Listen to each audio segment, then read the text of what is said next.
Good evening, everybody, coast to coast in Canada and watching around the hockey world from the nation's capital. Welcome to the Canadian Tire Centre in Ottawa. Not often there's this much buzz going into an exhibition game, but after last night's meeting in Columbus, safe to say that the Canada-US rivalry is alive and well. Starting netminders, big night for both of these guys. The last time Braden Holtby represented Canada was at an under-18 World Championship in 2007, and he only played 9 minutes in relief. Things have changed since then. He's one of the best in the business. Down at the other end, the last time Corey Schneider wore the Stars and Stripes, also 2007, at a men's World Championship, but he did not play 1 minute in that tournament, and now he's an all-star, and he gets the starting assignment tonight. The referees are Chris Lee and Wes McCauley. The linesmen are Brian Murphy and Johnny Murray. Dave Randorf with you along with Gary Gallius between the benches. And this place is buzzing already after a 4-2 U.S. win last night in Columbus. They're playing on back-to-back nights here as they prepare for the real thing once the World Cup of Hockey begins. John Tortorella is going to start a very physical line right off the bat with Justin Abdelkader and TJ Oshie on the wings, Ryan Kessler in the middle. Getzlaf, Perry, and Tavares start for Canada. Puck bouncing around at center ice. And now it's pushed into the Canadian zone where Holtby comes out of his net to move it around the boards.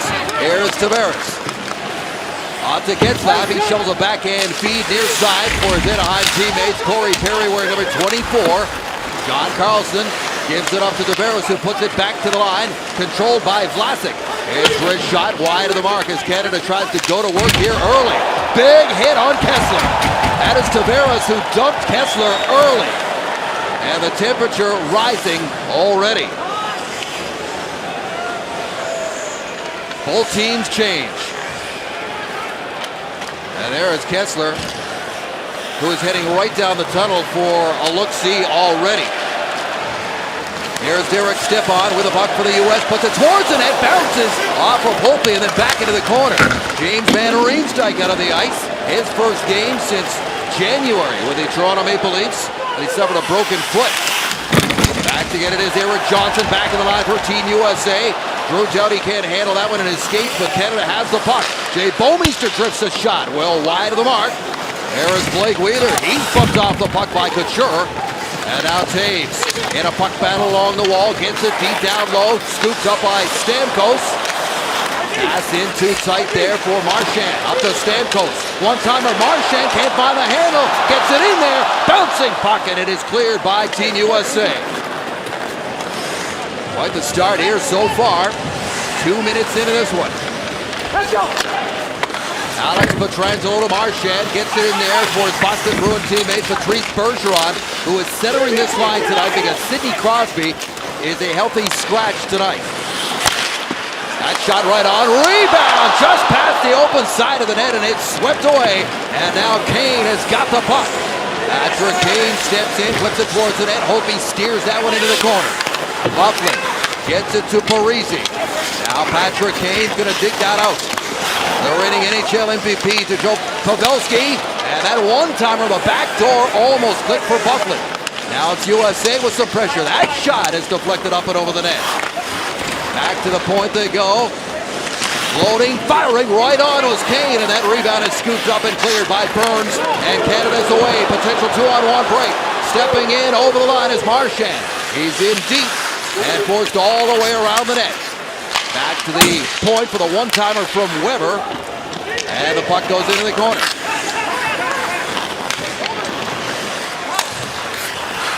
Three minutes in, no whistles. That pass up to center ice. Corral by Dubinsky goes near side now. Here's Kyle Palmieri. His shot off a stick into the far corner. To the line and held by the Americans. Here's McDonough, the captain of the New York Rangers. Tapped out to center, just out of the reach of Matt Duchene. And sent back in. Here's a quick drive as Holtby just got back in time. And finally, we got a whistle. Well, a good finish there by Weber on Palmieri, and Canada's anteed in here. A shot from Burns, who's playing the left side tonight with Pietrangelo. They were reversed last night. And Marchand, who was the best player on the ice for Canada, with a real good chance. And there's the real solid blow on Ryan Kessler, who lowered the boom in Columbus last night on Shea Weber. Got a 5-minute major and a game ejection for boarding. Canada couldn't muster much on the power play, and John Tavares letting Kessler, who went to the locker room though after that big hit that we remember. Face-off controlled by the States in the offensive zone. Stepping around, now a wraparound attempt there was Eric Johnson. As mentioned, his first taste of action here. One-time attempt for TJ Oshie, coming off an excellent first season with the Washington Capitals. Now it comes free to the reigning Norris Trophy winner, Drew Doughty. Some people surprised at the physicality of the game last night, but neither coaches were, Gary, were you? I was not. It doesn't take very long for this to get to 10, and it got to 10 in about 5 minutes. There's a shot and another stop made by Holtby. When you look at these two teams playing on a back-to-back nights, you wonder, can they keep this tempo up? And that's going to fall heavily on the goaltenders, because there may be a few more breakdowns, because these guys are in a short, condensed camp, and maybe they're not going to have the energy and the focus they might have. I think both coaches would like to have seen a day in between, but it is the way the schedule goes. And for Braden Holtby and Corey Schneider, so far, some good attempts at both ends, 8 shots in total, and some pretty good saves. 5-3 in favor of Team USA. On the shot clock so far. Here's Taves digging that puck free. Now Canada's going to step in with some room. Stamkos back in front. The return feed couldn't find Couture. Good looking chance there. That puck just comes outside the blue line. And some good chances for both squads so far here in the opening 4.5 minutes. Dubinsky bumps his man off the puck, but the Canadians will settle it down while the line change completes. That is Weber. Well, some changes tonight, and Canada's kind of shuffled the whole deck on their right side. And Crosby comes out of the lineup, Bergeron moves to center, and Seguin to the wing. And with Seguin up here with Marchand and Bergeron reuniting some Boston Bruins. You know, and you get the familiarity, you get Corey Perry playing with Ryan Getzlaf, so that's a change on the right side. Stamkos is going to drop down. Here's a chance, and that was almost a tap-in for Bergeron, but it was broken up there on the quick stick of Pavelski. I don't mean drop down, I mean he just moves to the Taze line, and at the end of the day, the whole right side gets shuffled as even Thornton moves out of the center position. Mixing and matching, right? Trying to find that chemistry. Well, trying to find some comfortability and familiarity for Claude Giroux, who played the right side last night. He moves back into center. It's about trying to see where the players are most comfortable, because you've got all these centermen in your lineup. You've got 11 of them as Ryan Kessler makes his way back to the bench, so there was no doubt he was going to be back in this game.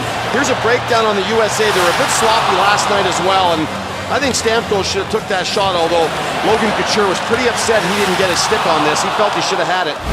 You got a guy who could score 60 goals. You'd like to see him pull the trigger on that. When you get into a tournament like this, you tend to overpass a little bit sometimes with all the good players on your line. Steven Stamkos about to begin his 9th NHL season and still with Tampa Bay. Here's Jay Bouwmeester. Hammers that puck in, taken off the boards by Ryan Suter. And the U.S. steps out off the stick and right back to Max Pacioretty into the middle. And he is stripped to the puck, and this is quickly turned back. Claude Giroux, he's got a man with him, and Duchesne steps in. Duchesne can't pull the trigger. Bouncing puck, and it's swept just wide of the net. Well, Canada had the bulk of the attempts last night. 23-13 at the end of the day. We're going to have a couple of penalties here out in the neutral zone. You'll remember earlier, Weber took it out on Kyle Palmieri down the corner, and here he gets a little overzealous and draws the penalty. So we'll sort out the calls when we come back. Time for a television timeout. 13:44 to go. You're watching World Cup of Hockey pre-tournament action.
Team USA, the call is roughing.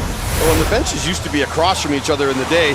This never happened much, but as guys go to their benches to change, you get a lot of extracurricular activity, and Kyle Palmieri just gets a little overzealous on Duchesne, and they'll go to the box, and Team Canada will go on the power play. They were 0 for 3 last night with only a couple shots. And a big chance here. Here's Stamkos, has that puck knocked off of his stick by Justin Advocator, was watching him closely. Sits around the near boards. Tavares with a backhand pass. Doughty, Stamkos, slap pass, and did not reach the intended target. Tavares picks it up and rings it around the wall to Stamkos, held in there by Doughty, and they've got the puck back again. Kessler back out there on this penalty kill, gives it up to Stamkos, off the boards and out of the zone. Well, last night Canada had 2 setups with 4 forwards and 1 defenseman, and they follow suit with that again tonight, just with Drew Doughty on the ice. Doughty drops it off to John Tavares, high slot, shoots, and that is knocked down in front of the net. Here's Doughty again, wrist shot off a stick and high up and over Corey Schneider. Once again, I think Stamkos has got to let this puck go. I mean, he's a right-hand shot. He's great at one-timing from that location, and I think he's got a real great attempt at it. Instead, he tries to pass it to the seam, and here you see Getzlaf trying to get in front of Schneider. Most of these goaltenders, they're so good. I mentioned last night, all 6 goaltenders representing the U.S. and Canada are probably in the top 15 in the world, and if you don't get in their vision and take away some of those clear looks at the puck, they're going to stop every single time. And we look at Ben Bishop, who was the only American during the introductions to get some applause, the ex-Ottawa Senator here, playing back in Ottawa. His time was brief, but he got a nice little acknowledgement, and you're right, everybody else got roundly booed. Puck is pulled back into the corner. And with 1 minute to go in the Canadian power play, here's a chance, short-handed, forcing Holtby all the way back. There was Blake Wheeler with his great speed. This one comes up the board. Stepan's up there as well on this penalty kill. And again, you know, look at a guy like Tyler Seguin, who missed a lot of the season with that Achilles tendon injury and then the calf injury. No match for the speed of Wheeler. Here's Perry. Drops it off to Joe Thornton. Back to Burns. One-timer on the way. That is blocked in front by Eric Johnson. Thornton along the wall. Burns tees up another one-timer far side, and they just can't get that shot. Here's a loose puck, and it is cleared all the way down the ice by Oshie. I like the shots from Tyler Seguin. Takes the shots and make the U.S. respect that seam one-timer, and then maybe later on you'll be able to find that backdoor seam. Bergeron floats a pass into the middle in traffic. That's broken up. Parisi's on it, and he is squeezed off the puck as Kyle Palmieri steps out. So USA has killed it off. 1 shot on net for Team Canada. They're now 0 for 4 on the power play so far. Counting last night as the puck goes up and out of play. The USA definitely got a lot bigger and a lot grittier, but I'll tell you what, it has not affected their speed that I've seen so far. And here's a look at one of the real road runners of Team USA, Blake Wheeler, new captain of the Winnipeg Jets, and Brad Marchand, who I thought was Team Canada's best player last night, along with Patrice Bergeron on that Crosby line. He shows the kind of skill sets that he has. He's got a great set of hands. I know people look at him as more of an agitator, but this guy can play. Marchand has the most goals from last season in the Canadian lineup with 37. 5 20-goal-plus seasons consecutively. He's got a heck of a run. And he certainly had a big year last season, and here he comes again, stepping in. Marchand shoots. Snapshot, handled easily by Schneider. Rebound to Weber, passes down low and across, and Canada pulls it off the wall. That is Giroux. Setting it up here again. Canada with it on a string. Cross-ice speed. Look at their Taves. Too hot to handle. Delayed penalty. Canada's got 6 guys on the ice here, and see if they can't take advantage of it. Shea Weber slowing things down with a little extra man advantage time. Stamkos drops it off to Weber. Weber with a lead pass. And touched up by the Americans, Dustin Byfuglien, and the call is made. It looks like there's going to be a high sticking call on Suter, on Claude Giroux, and he had a rough ride last night on a kind of a questionable hit from Pavelski and caught him on the numbers in the corner. It looked like he jarred his back a little bit, and tonight around the net they come, and in comes Giroux, and in the old day you used to get your stick up to protect yourself, and now it gets it up a little high and catches Giroux, and he'll go to the box for 2 minutes or less, and Team Canada gets another crack at the power play. They controlled a lot of the play in the first 10 minutes of the game last night in Columbus and couldn't really get anything on the board, and then it was the USA that turned it on the last 5 minutes of the first period, got a couple of quick goals. Different power play unit to start this man advantage as well for Mike Babcock. Corey Perry puts it along the wall, and it hops over the stick of Tyler Seguin. There are 3 Sharks on the ice. Canada has 4 San Jose Sharks on its roster. Most of any NHL club. Here's a chance. Shot stopped by Schneider off the end wall, and he jumps on that rebound off the blast from Perry. Well, Corey Perry was not in the lineup, wasn't even on the team until the injury to Carter, and he stepped in, and right away Mike Babcock had him on some power play units in the practices and scrimmages, and he steps in there and lets a pretty good shot go, which from my vantage point when it took off, I thought it was going to catch that short corner on Corey Schneider, but again, a lot of end zone time for Canada, but they haven't been able to get any really grade A quality chances on Corey Schneider. And you got to give the penalty killers a lot of credit here. Both these countries have excellent penalty killing, excellent face-off men on the penalty kill. They haven't allowed a power play goal in 8 opportunities between the two of them yet.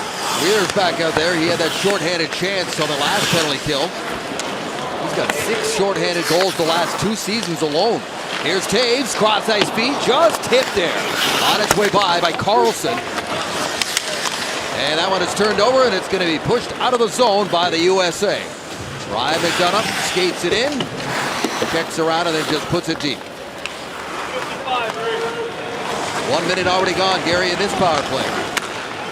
The penalty killer's doing a real good job of giving the far-out perimeter shots, nothing in close to the net. And every time Canada tries to find that seam, that left-hand shot down on that face-off dot to the left of Corey Schneider, a defenseman or a forward with the stick back picks it off. Jay Weber snaps that puck in there. Into the corner it goes. Thornton keeps it moving. Couture is there, and now it's Perry. Perry tried to get it to Thornton, who was waiting down low, and instead here's a break, and it's James Van Riemsdyk. Van Riemsdyk cuts in out in front, and he can't get a shot away. Good move to the net, and no shot. He had Jack Johnson with him, and he never even gave him a look. Here's Perry to Thornton. Thornton down low. Backhander scores! Tucked in by Couture, and it's 1-0 Canada.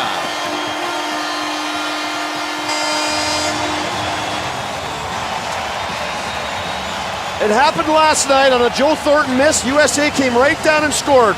And tonight, it's Logan Couture. JVR gets this nice break up the side. He never looks over for Johnson at all, who's coming late. He tries to drive to the net. What a great play by Burns.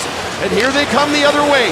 Perry to the outside to Thornton. Thornton down to the net, and it's Logan Couture, his teammate in San Jose, who's the recipient of that pass, and he turns around and he fools Corey Schneider with the backhand. Canada, 1-0. And they finally get a power play goal on their 5th attempt against the Americans over the last couple of nights here. Always happens that way. You get a real good chance at one end, you can't finish it, they come down and they bury it on you. Joe Thornton and Corey Perry draw the assists on the goal by Logan Couture, and now another penalty call is made here. It's going to be a trip. And the penalties are starting to pile up here on Team USA. Another Canadian power play coming up when we come back to Ottawa.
against Team USA. This one to Zach Parise. Well, it just wears down your team on a back-to-back night, and I think the U.S. just getting sticks and gloves in the wrong places, and Claude Giroux has drawn 2 consecutive penalties. And there's a look at the goal scorer, Logan Couture, played his junior hockey right here in Ottawa for the 67s under Hall of Famer Brian Kilrea. Here's a chance as they set up again. Corey Perry drops it off, and it's sent back to Brent Burns. Burns with a shot, stopped by Schneider. Rebound kicked into the corner. Thornton is there, and the Americans trying to get it out, but cannot. Nice little move to drop it down, across to Thornton. Thornton to Burns, his blast off the shin pads of Kessler, and it's a race. Trying to get back there with Giroux, and he did, and then Thornton dumps Kessler again. Second time tonight that they've taken a piece out of Ryan Kessler. And I think everyone on the bench is going to be okay with it. I mean, the tone of this game was set by John Tavares, okay? He comes out, he lowers the boom on the villain from last night, the guy who took a run at their veteran guy, Shea Weber, and this has been a marked man here. And if you want to set the stage here, he concentrates on Giroux, who was dogging back for the puck. So Kessler's eyesight and all his vision is on Giroux. He's not paying attention to Thornton, who's been coming a long way from the other side of the ice, and he just drops the shoulder and levels him. For Kessler, it's an even-up situation. He'll take the hit to make that play every time. For Canada, it's about sticking up for Shea Weber after the hit last night. A little bit of that, little measure of revenge for sure, but they're going to have to hit it Kessler a whole lot more to take him off of his game. You're absolutely right. If anything, that just fires him up even more. But it's a great subplot as we go forward. These two teams are in the same round-robin group together. And they will both play each other in their second of 3 round-robin games. Now here's a break. Stamkos busts it in, shoots! Oh, it almost trickled past. Schneider reaches back and keeps it out off of Steven Stamkos. This is the 4th break outnumber attack that Canada's had on the USA here in the first 12 and a half minutes of the first period. They've had a couple of 2-on-1s, and they've had a couple of loose breaks, one by Duchesne and this one by Stamkos. And he waits for it, and he gets the bounce, a good bounce, and he picks it up. He gets it settled down pretty good before he shoots. But at the end of the day, it's Corey Schneider with a real big save for the U.S., keeping it at 1-0 here. Still 4-on-4. Getzlaf lost that draw cleanly to Derek Stepan. John Tortorella is not happy with what's going on here right now for Team USA. Way too much room. Here's Oshie, but they are offside. Or no, there's a penalty call. It's going to be an interference call. Right at the blue line, you're going to see Jay Bouwmeester go down. And Derek Stepan, who iced it last night with that empty net goal, he's not happy with the call at all, the interference call, which is going to put Canada on a 4-on-3 for about 53 seconds on the Parise penalty. And there you see Oshie coming across the middle of the ice, and when he cuts across, there you see Bouwmeester already down on the ice. And we'll have a look right there as Bouwmeester just loses his footing. I think this is a bad call. I don't think Stepan touches him at all. I agree with Derek Stepan here. I don't think that was a good call. But the referee saw it in real time, and it's tough to tell sometimes. James wins the draw against Kessler. Here's Tavares with a drive and a glove stop made by Schneider, and he holds on for the face-off to his left. Gotta love those stars and striped pads on Corey Schneider when he came out with those are something special. John Tavares with a real good look at a one-timer here, and what a season Corey Schneider's had. Here's a guy who just does not get a ton of run support in New Jersey. He only gets about 2.08 goals for a game. And this guy produces wins, and his save percentage is off the charts. John Tavares, one-timer on the way, right on the mark. Schneider handles that one off the stick of Stamkos again. There's Tavares. Taking a look around, creeps along the sidewall, toe drag, can't shoot, and gets it back to the point for Doughty. There's Doughty, back to Tavares. Tavares puts it down low, cross-ice pass from Taves, looking for Stamkos at the back door. Stamkos creeps out to the middle, one-timer, Tavares scores! Bank shot, and they'll take it, 2-0.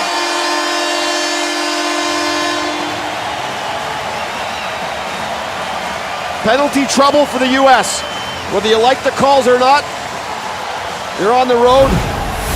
You're in Canada's home barn, and you're giving them ample opportunity to run at you here. And this is a 4-on-3 where Tavares, I think he's looking to pass. This is a pass, he's looking for the back door all the way. Stamkos to Tavares, and they're trying to go right on that back door, and at the end of the day, it caroms off the skate of Ryan McDonagh and then finds its way through Corey Schneider. USA was up 2-0 after the first period last night. Canada 2-0 here in Ottawa. And it's 4-on-4. Here's Marchand trying to fight his way in there. It was one-on-one with Bufflin, and Canada has it right back. Under control, Weber throws it across, and Bergeron in the corner. Canada's about to get some more power play time as well here. Already with a 2-0 lead. As they announced the goal by John Tavares, the captain of the Islanders. Here's Suter. His drive. Oh, that one almost took a favorable bounce for the U.S. and missed on the far post. Here's Bufflin. Dustin Bufflin, toe drag, still with a puck behind the net, puts it out in front, loose, and snapped high and wide by Suter. Well, the one thing you do if you're the USA taking all these penalties is the one guy who you don't see very much is 88. Look out, and there he is. And now it is a Canadian power play again for 20 seconds as they gain the zone. Return feed in for Perry, goes into the corner. There's a hit by Wheeler on Couture, and it comes free for Oshie. Oshie's going to leave it for his Capitals teammate, John Carlson. Knocked down by Couture, and he almost fit Thornton here on the near side. Step on, steps out, and we're back to 5-on-5 for now with just over 5 minutes to go in what's been another entertaining first period. Patrick Kane was the story last night. He was one of the top USA players, had the puck on his twig many a times, performing his usual magic. Tonight he spent a lot of the first period on the bench watching the USA killing penalties. See what he has to say going forward here. Here comes Max Pacioretty. Pacioretty snaps a shot, and Holtby made the stop, and it caroms off his blocker and out of play. 2-0 Team Canada in the first period in Ottawa.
Period, a lineup that does not include Sidney Crosby tonight, Gary. Yeah, and no injury. I think just an opportunity to give Sidney Crosby a rest. They're going to be calling on him quite a bit here as this thing moves forward. Long season for Sidney Crosby, won the Stanley Cup, so a lengthy season for him.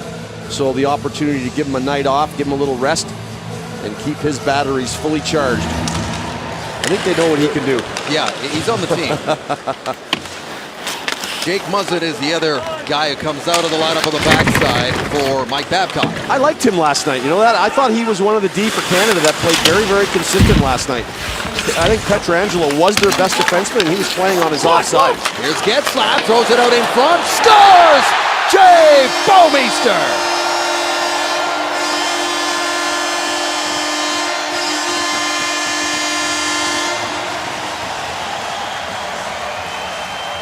late additions to this roster. When you look at Corey Perry and Jay Bouwmeester coming in for injured players, Duncan Keith and Carter, and they played really well so far in this game. Great job by Getzlaf, one of Canada's best forwards last night. I thought he was in the top 3 players for Canada, made some real good dig-outs, and right here he digs the puck off the wall. He's a big guy, hard to contain. Jack Johnson loses that battle, and the forwards don't pick up Bouwmeester coming off the point. And what a great opportunity, and he made no mistake. There was a time when Jay Bouwmeester was a very offensive-minded defenseman. He could really shoot. He took a lot of shots, and he's kind of changed his game over the last several years. More of a defensive guy now, but that was a good release, and he buried it, and it's 3-0. A lot of people talked about why wasn't it Letang, why wasn't it Subban. It was a left-hand shot. Babcock likes that. At the same time, familiarity with Doug Armstrong, familiarity with Sochi, with Babcock. He knows what he's going to get. And a world-class skater, no doubt about that. He can fly. And has represented Canada on many occasions. Here is Holtby, who's now got a 3-goal lead. And he does not need that much of a lead. Here's McDonough with a shot into traffic. They score. All kinds of bodies in front of Holtby, and that one somehow finds its way in, and the Americans are on the board. Well, I don't think Holtby even saw this puck, Dave. I think it's over the top of him before he even realizes it, and he's going to have a look at it here as well. And Canada has the puck twice. Weber loses it off his stick. Burns can't get to it, so he just chips it. And this puck hits, I'm not sure if it hits Weber out high. It looks like it may go off his skate and stick. It goes up into the air, and I don't think Holtby sees this thing. He's trying to track it, and it just finds its way into the back of the net. You hate to see your team have the puck on their stick in full possession and end up turning it over and picking it out of the back of your net. 53 seconds after Bouwmeester scored. We'll see who gets credit for that goal. The Americans are on the board, and it's 3-1 with just over 3 minutes remaining in this first. Should be Ryan McDonough. I would think. Here's a loose puck. Swatted aside.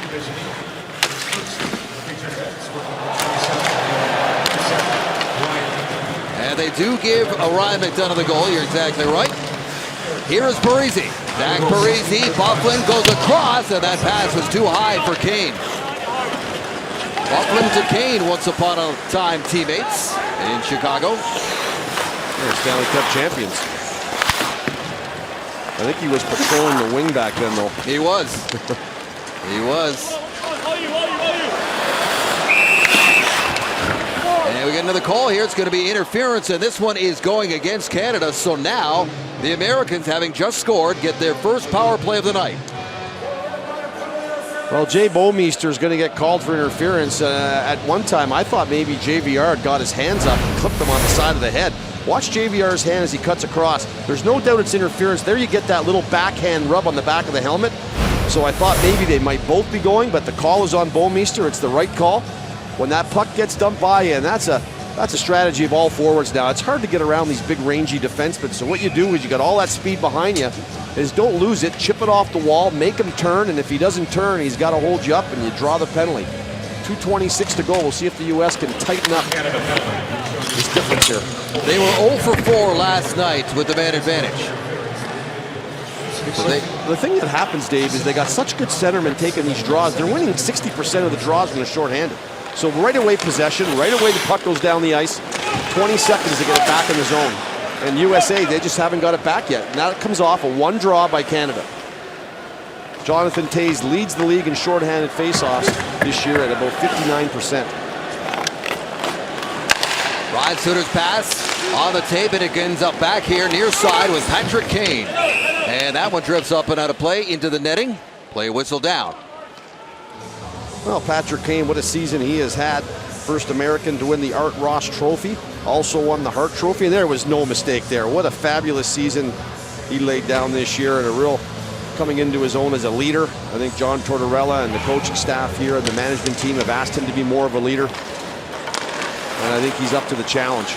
The first U.S.-born scoring champ in the NHL. He had 17 more points than Jamie Benn. Well, Dean Lombardi called him in August and said there's a difference between playing well and playing to win. in these best-on-best tournaments, and he agreed. Here's Van Riemsdyk. He puts it around the wall where it was trapped by Oshie. Oshie still battling for it, gets it away. Palmieri with a hard drive, and that did not miss by much. Chance here for the Americans to tighten things back up again. 44 seconds to go, the man advantage. They quickly turn it back inside the line, and another penalty call is made. Got too many men on the ice, possibly. Red, bench minor penalty, too many men on the ice. There was a lot of red jerseys.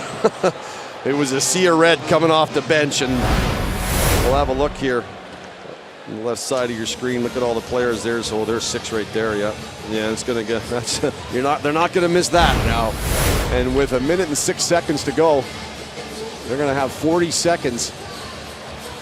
A 5-on-3 for the USA, and an opportunity to really cut this lead that was once 3-0 for Canada, and really skiing downhill all the way. Big opportunity for the U.S. here. Pavelski trying to pull that puck back, and he does. 12 power play goals for him last season. And he's got the puck to Suter. Ryan Suter back to Pavelski into the corner, gives it back to Suter. Took a look across, and his pass ends up with Patrick Kane. Here is Kane taking a look, throws it across, bounces away from Pavelski, goes to get it, works it back to Suter. Here's Byfuglien, loads up, then passes down low, cross-ice speed, Pavelski in too tight. Sharp angle, could not get it to go, and is that? No, it was tipped on the way out. No call against Canada. Well, referee right there makes the call as Vlasic tries to clear it out of harm's way, and there's a lot of sticks in the way there, so I think it's the right call. Good movement by the U.S., but I think overpassing a little bit. You'd like to see some guys take the shots there. Byfuglien's got that real rocket from the backside. They don't have him in a one-timer position, though. They've got him in a forehand position. Boy, I'd like to see him teed up from the top of the circle there. Oh, he had the shooting line, didn't he? Now they're going to switch them up now. He's going to play on that right side, hopefully. Final 30 seconds. Here comes Kane trying to dance his way in, and that is not happening right there against the reigning Norris Trophy winner. Another call coming up here against Canada. Here's Kane again. Puts it back to Suter. And there's one off the post, heard loud and clear around this building. 6 seconds to go, more pressure from the U.S. Out of the corner, Kane. Are they going to get one more shot? No, they are not. No buzzer beater, but now, just like the Americans got into penalty trouble, it's starting to pile up for Canada as there's some pushing and shoving going on now. Well, good job by Canada to not let another one go into the back of the net here and get a little reprieve and a little rest and slow things down as they're taking a lot of penalties. Their Doughty gives the first push, and I think the first push he was going to get away with, but the second one, no chance. Another penalty for Canada. So with that, an entertaining 20 minutes is in the books here at the Canadian Tire Center. Canada with a 2-goal lead over USA.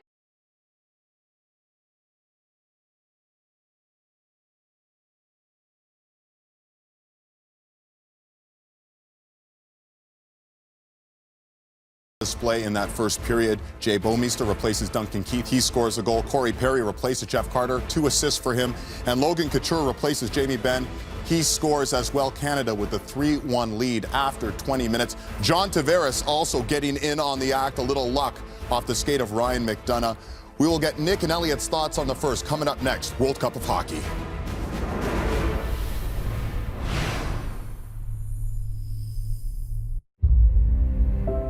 Everyone has an origin story.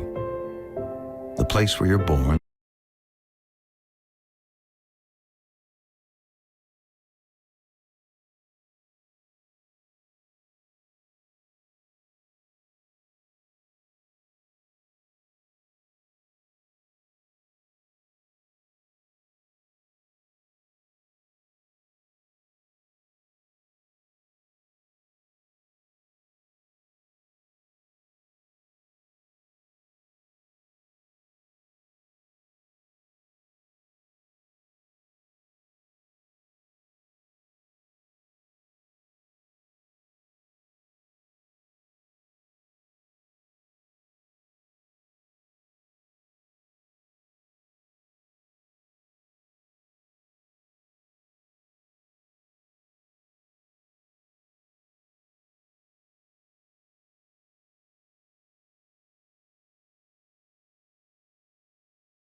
Czech Republic, USA for a third time.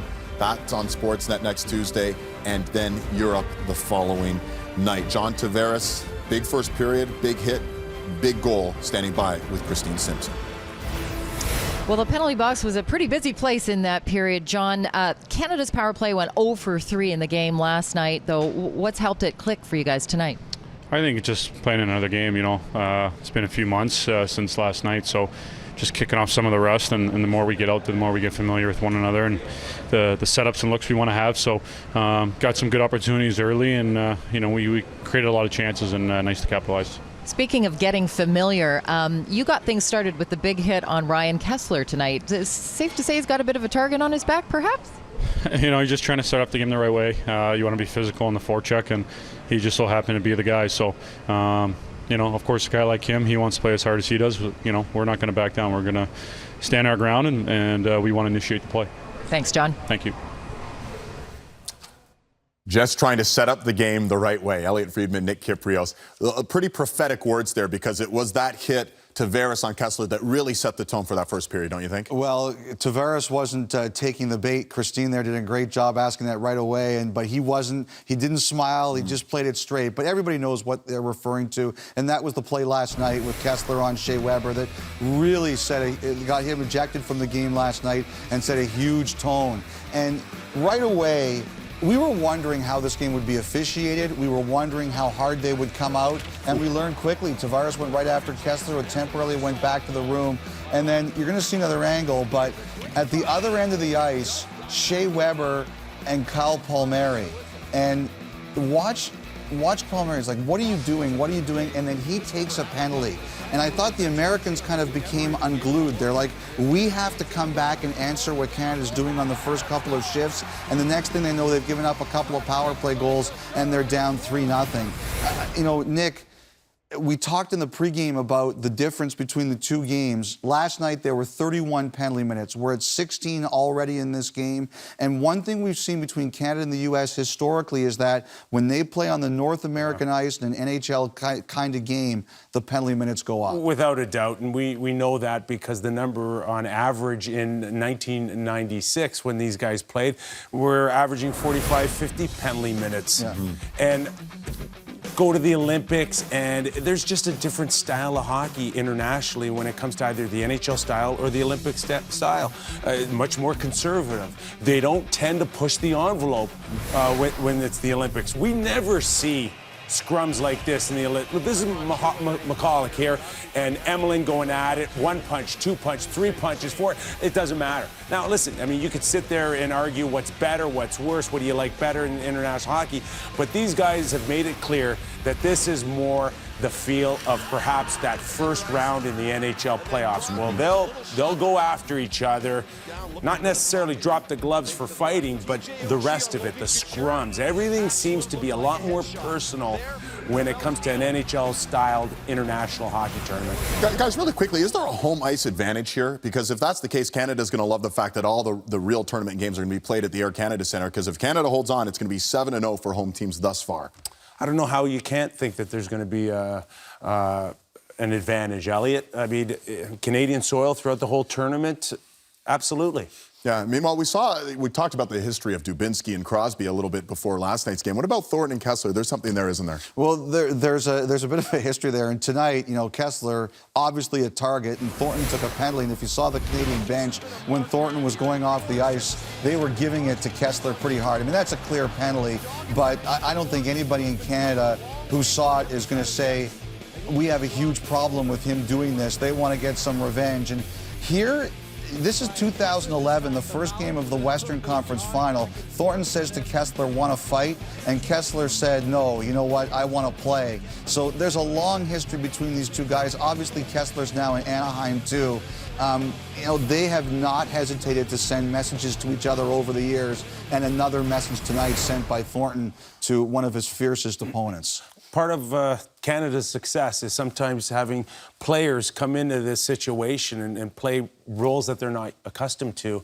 Tavares, sending a message to Kessler in the first period. I mean, how good was that? Yeah, Brad Marchand, everyone says he's the most hated guy in the league. Maybe Ryan Kessler's right there in a 1-2 vote. If you play with them, you love them. If you play don't, against you them, hate it is them. not fun. Tomorrow's going to be fun, though, on the Sportsnet family of networks. Blue Jays and Red Sox, first place in the AL East on the line there. Team Europe, Team North America will be back 5:30 Eastern to set that one up. You can catch it all on Rogers NHL Game Center Live.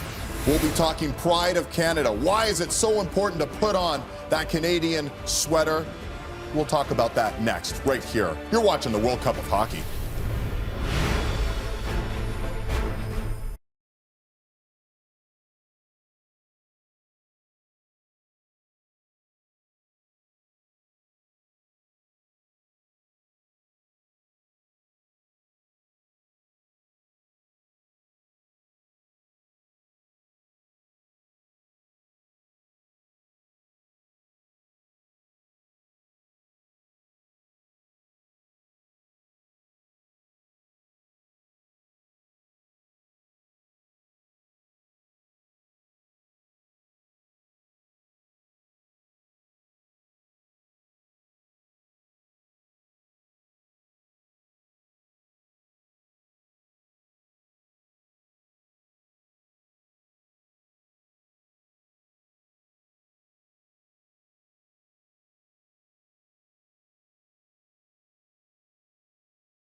Defending World Cup champions and two-time defending world and Olympic champions. Trying to explain Canada's success internationally, it's not easy, but one look at the Maple Leaf might help. Playing for one's country is always an honor, but being chosen to play hockey for Canada is a special distinction, an acknowledgement that you're among the best of the best. It's an honor steeped in history. Before they were hockey heroes themselves, today's players were looking up to the generation that came before. My favorite hockey memory growing up, probably as a kid watching Team Canada play, was when they won with the gold medal at the Olympics in was Salt Lake. I was with a lot of my minor hockey teammates, and we watched it all together. I remember Sakic's goal like it was yesterday. You do hear about people, either skipping class or calling in sick to work, whatever it is, to catch the game. I remember getting out of school, out of class, to watch the games because some of them were on during the day, so we got out of class to watch in the gymnasium. Well, you have great memories of watching growing up, and then as you start playing, it's always been unbelievable. So it just gets better and better, and every event it's so special to get to put that on. Olympics, playing in your home country, playing hockey, it was an incredible moment. You can't really come up with a comparison for that. I mean, it's the ultimate level, the ultimate stage, playing for a gold medal against the Americans in the final and doing it at home in a city like Vancouver where the entire country is watching. Always dreaming of playing for Canada, not ever knowing if you'd ever actually have the chance to play in Canada in the Olympics. And be able to, to score an overtime winner, that's pretty special. Sidney Crosby, the golden goal! No matter how many times one dons a sweater with a nation's crest, the pride of honoring their country never gets old. It doesn't matter what the the competition is. I think it's always about representing your country to the fullest and making sure you do it with a lot of pride. When you play for Team Canada and you've got teams with stars like this, you have to check your ego at the door. It really doesn't seem as if it's actually happening. You put the jersey on, you kind of get chills down your body. When you play in Canada, you got 30 million plus people behind you. You know, just the pride of the country. Everybody's watching. It's our game. The memories you have of watching some of the greats do it, you can't really take that away. So I try and take that into the locker room every time, and you still get goosebumps every time you first go into that room and you see your jersey hanging there.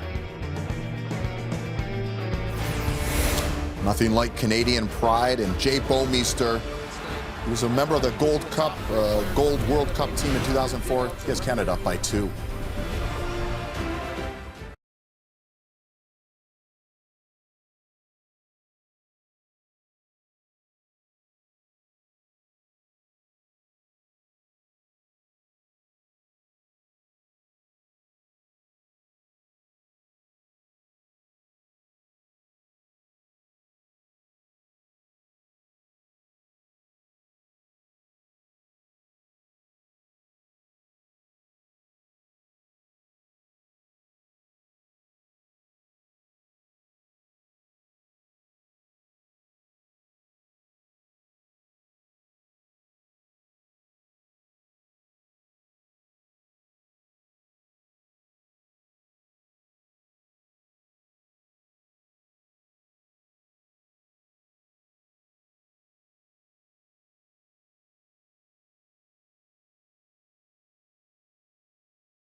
Back at the Canadian Tire Center, all set to go here for the second period, a period that will begin with a 5-on-3 man advantage for Team USA for 54 seconds. Drew Doughty taking an interference penalty at the end of the first.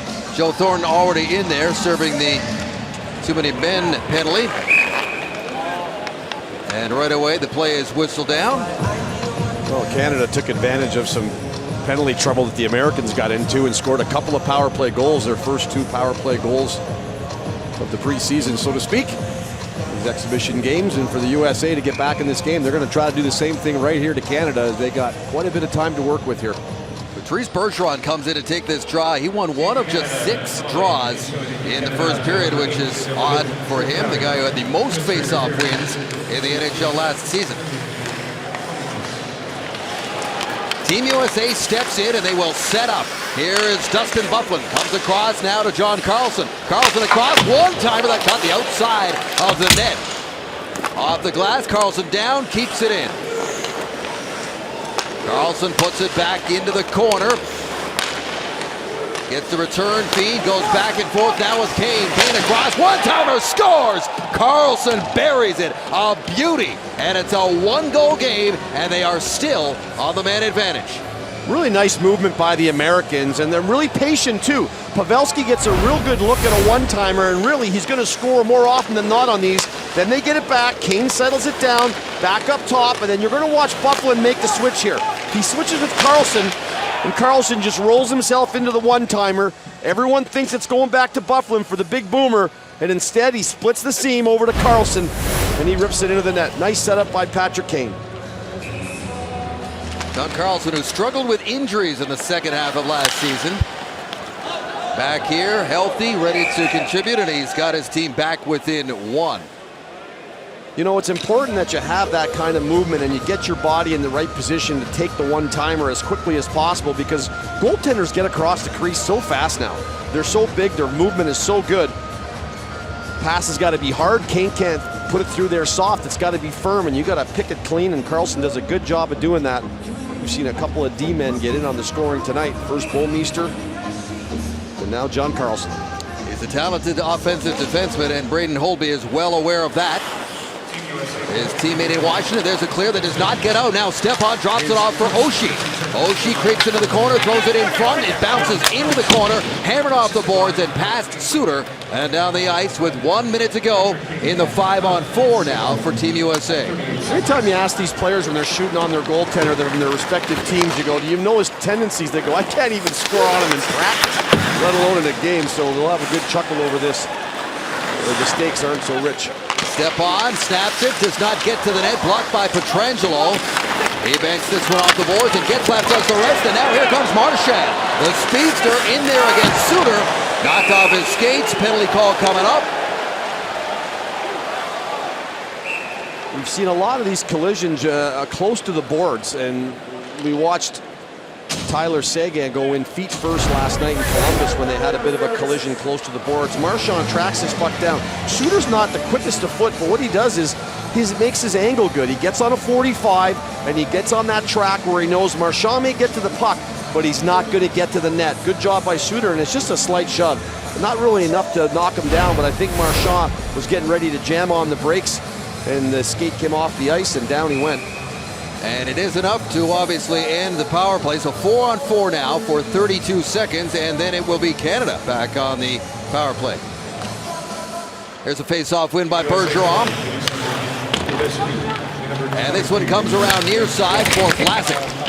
Duchesne is pinned by McDonough, and Carlson comes in to help out and scoops the puck out. Up to center, Pavelski resets, and a couple of Americans bump into each other momentarily. Kane gets it back to McDonough. Patrick Kane drawing the assist on the Carlson goal. Has to reach back for that one. Nifty little move, and he's off. Doughty steps out of the box. So Canada now the man advantage. Kane's wrist shot blocked by Weber. And now the Canadians get another power play chance. They're 2 for 4 tonight. And Doughty's got the puck. Drops it off for Getzlaf. And it's sent right back down where Holtby traps it up. Puts it to open ice. Abdelkader is there. Abdelkader grinding away and content just to take some more time off the clock. Well, we saw the 5-on-5 action in the first 5 minutes of this game was outstanding, tempo high. With all these power plays and penalty killing going on for both these teams, it's really taken some of the tempo out of it. Here's Wheeler now. Blake Wheeler in the corner in tight quarters to Oshie. His shot goes up and over the shoulder of his Capitals teammate. And now it's picked up by Tavares. Tavares has got one of the goals tonight for Canada. Nice move there by Taves to get it deep. Kept moving, but it ends up with Erik Johnson, and down it goes. I would imagine the coaches are quite happy to at least get some special teams time to prepare for the tournament, right? Well, you got to work on everything, and it's I don't think it's so much about the wins and losses. They want to win every game they play, but this is a process they're both in, these teams, and it's about getting ready for the tournament when it starts in about a week. So getting all this extra work, like you said, give the coaches some video to look at and some instruction to go through with their players. Here comes Couture, drops it off for Thornton, who was calling for it. Now Thornton gets it back to Blasek. His drive off the end wall, a hard blast. They try to center it, and all kinds of white jerseys there to clear it. Teams back at even strength. We've not had a lot of 5-on-5 play the last 10 to 12 minutes or so of game time. Jack Johnson dumps it back into the Team Canada zone. 4 minutes gone. USA has scored on the power play. John Carlson with the goal to make it 3-2. And the 3-0 lead is gone. Here's Bergeron. Working against Carlson, and Carlson works him over along the end board. Giroux gets it back to Pietrangelo. Here's Weber, low, shoots right on, rebound! And they couldn't find it over there to Giroux. He was right there. Good chance, bodies to the net. Marchand, late man, Bergeron, his shot up high and snared and held by Schneider.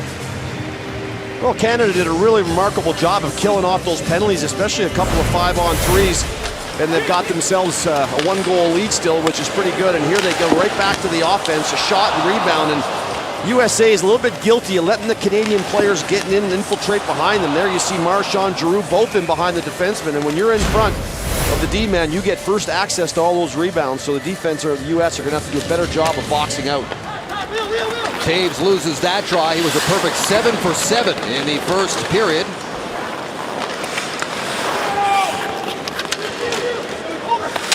There's Logan Couture forcing Ryan Suter, and this one is going to be icing.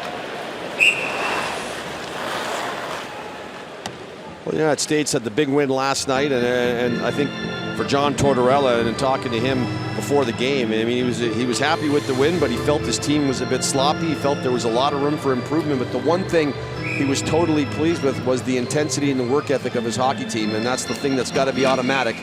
And the other stuff will come with a couple exhibition games and some video and some practices, and then hopefully it'll all come together. And the same for these guys. I mean, they all know each other so well. They've played in these best-of-best tournaments before. It's just about reacclimating and getting some reps together and moving into some maybe unfamiliar positions, especially for a lot of these centermen playing on the wing for Canada. And in behind the play on that, there was a puck battle going down the ice, and I believe they're going to take both guys. I know Pavelski was in on that one, and yeah, I believe Tavares is going with him. Or is it just John Tavares? Well, just one gate right now, but I'm not sure if they're going to come over and pull Pavelski or not. Tavares is asking why just him.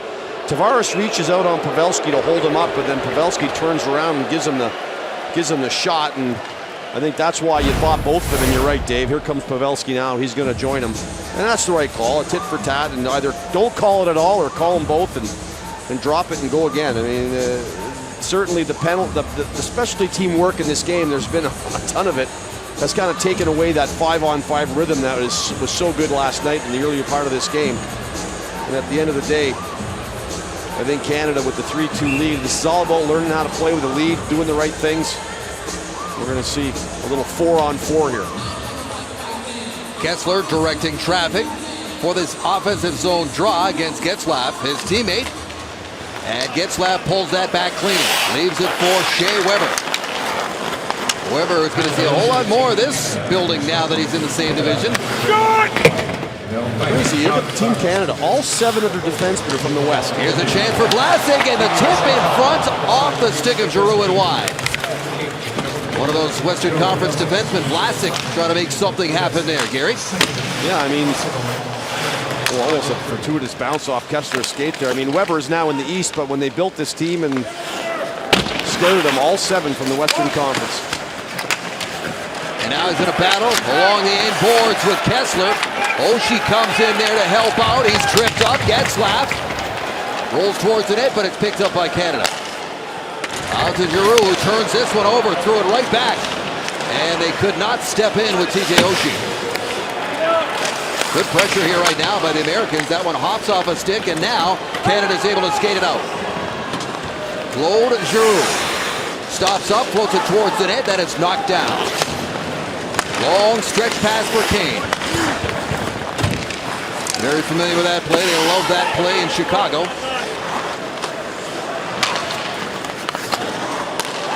Here's Bouwmeester, who's got one of the Canadian goals. Right now, it is the go-ahead goal. A lot of these passes in the neutral zone for both these teams are getting picked off.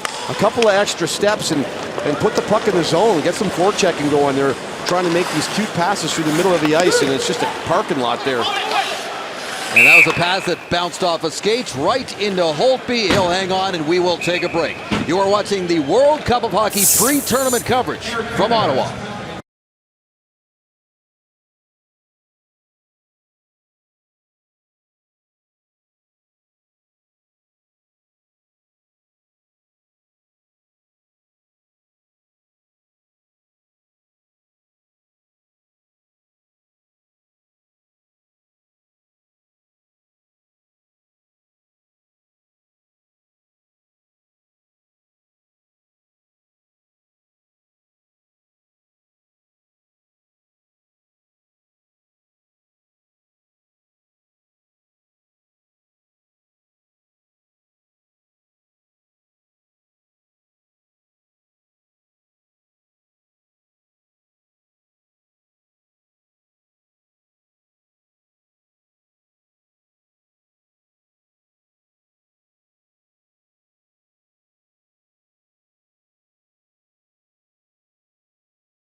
Big crowd here at the Canadian Tire Center in Ottawa. The real thing starts 1 week from tonight. This is pre-tournament action, and the games around North America so far and in Europe for the warm-up, the tune-up games, Gary, have been pretty entertaining.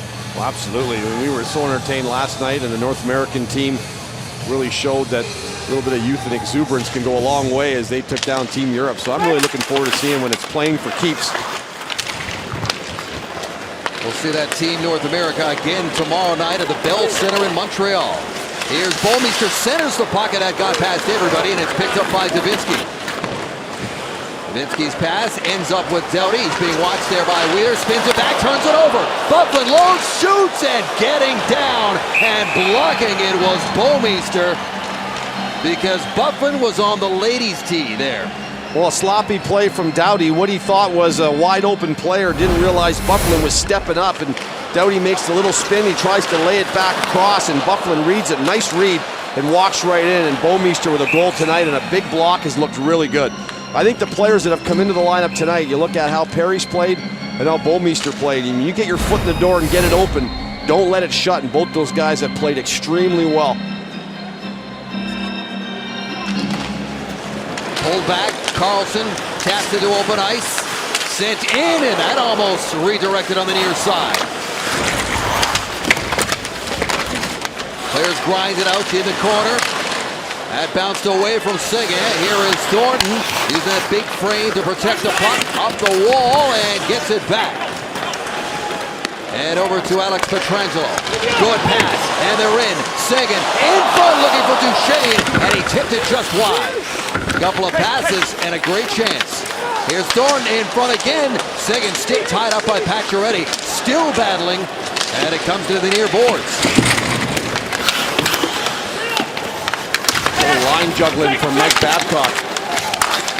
Seguin and Duchesne have had a hard time getting things going, so he's thrown Thornton between them. There's a shot, stopped by Schneider, and it comes free for the U.S. Flip to the line, Pacioretty. His pass is out of the reach of Kessler at the end of a shift. When you have a couple of players that just don't seem to be getting going, you can't just leave them sitting stagnant. Try to find a different combination. And for Coach Babcock, he throws Big Joe Thornton in the middle of these two guys. And you know what? I think it's the best shift these two guys have had so far on these two games. Seguin tries to find Duchesne drive into the net, which he does so well. He's got that great speed. Thornton digs it out. And he's got Seguin out in the slot, and he gets another really good chance. So hopefully they'll maybe keep those guys together and try to grow from that. Those two guys are fantastic players, and you know they've got what it takes. It's just a matter of getting in their groove, and they haven't been able to really get it going yet, but that was a sign of good things right there. And timeout taken by Team USA. And you know, to your point, these guys on Team Canada, on both teams for that matter, they know, like in Canada's case, Crosby's coming back in the lineup. Somebody's coming out. Yeah, and the way Corey Perry's played tonight, and if he continues to play this way, I don't think it's going to be him. And he was a late ad for Jeff Carter.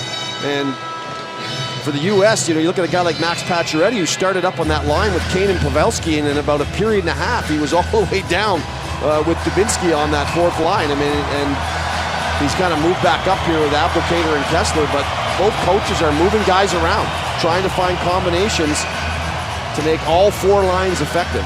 Not an easy thing to do. So after the necessary timeout for Tortorella to give his guys a rest to face off his one, there's a shot, reaches the net, kicked out by Schneider. Of those snazzy stars and stripes pads. You're right, they look great even from way up here. And that one goes off of Weber's stick, and look out, that was Barry Trotz ducking for cover.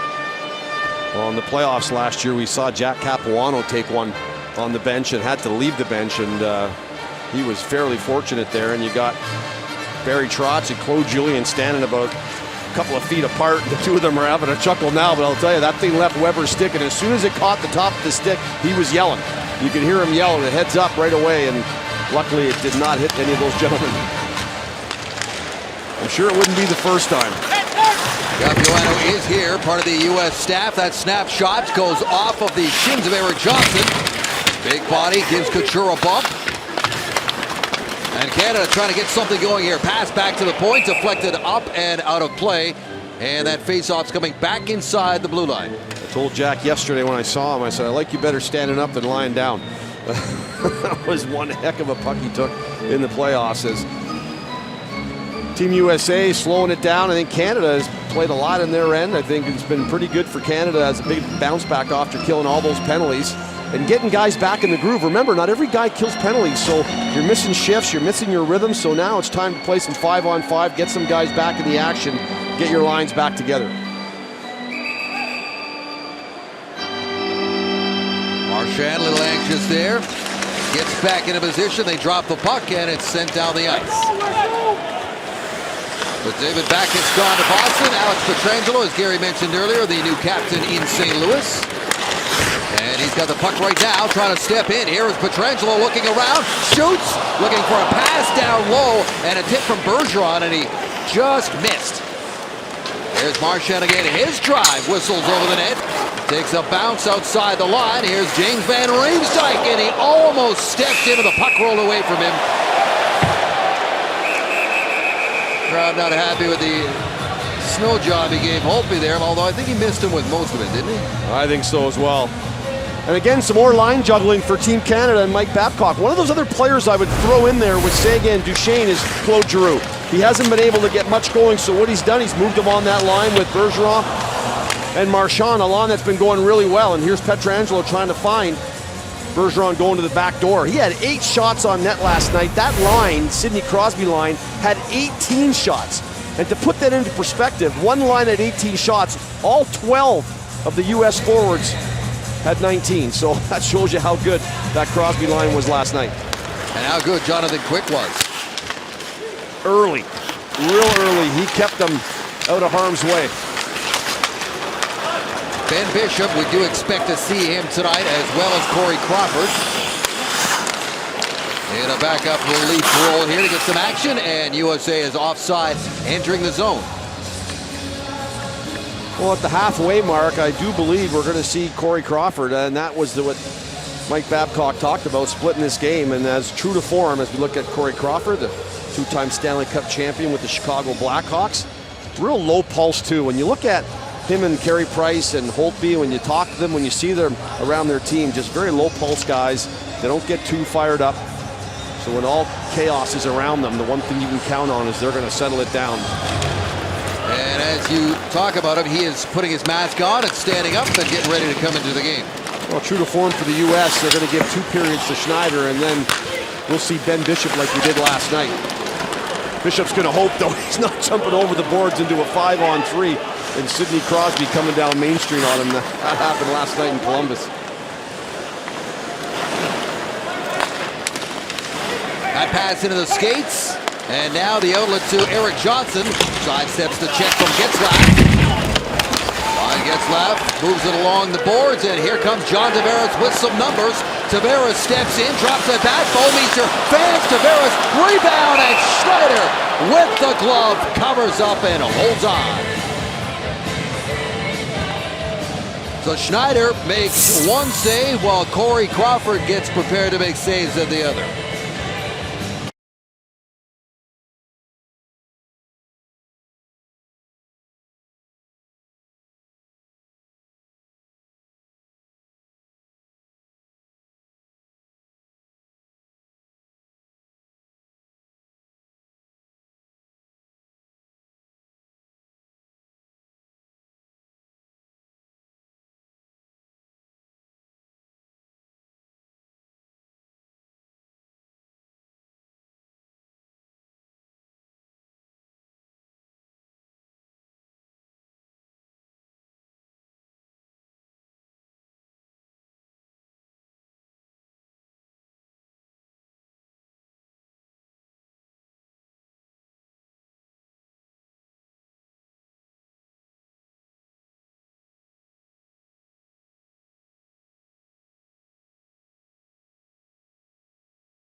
Canada, 31-year-old Corey Crawford about to play for Canada for the first time ever at any level. A big moment for him. Well deserved. Yeah, absolutely. And meantime, Braden Holtby, who closed the book at his night, stopped 11 of 13 shots in the first half of this game.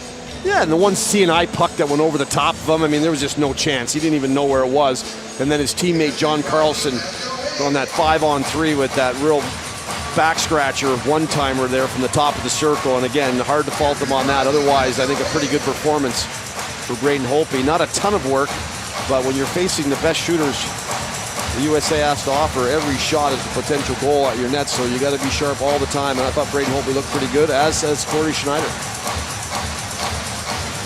They have fixed up the glass issue, and we're ready to drop the puck again just past the midway point of this second period. Canada scored the first 3 goals of the game, 2 of them on the power play, and USA has come back with a couple of their own, including one here in the second period.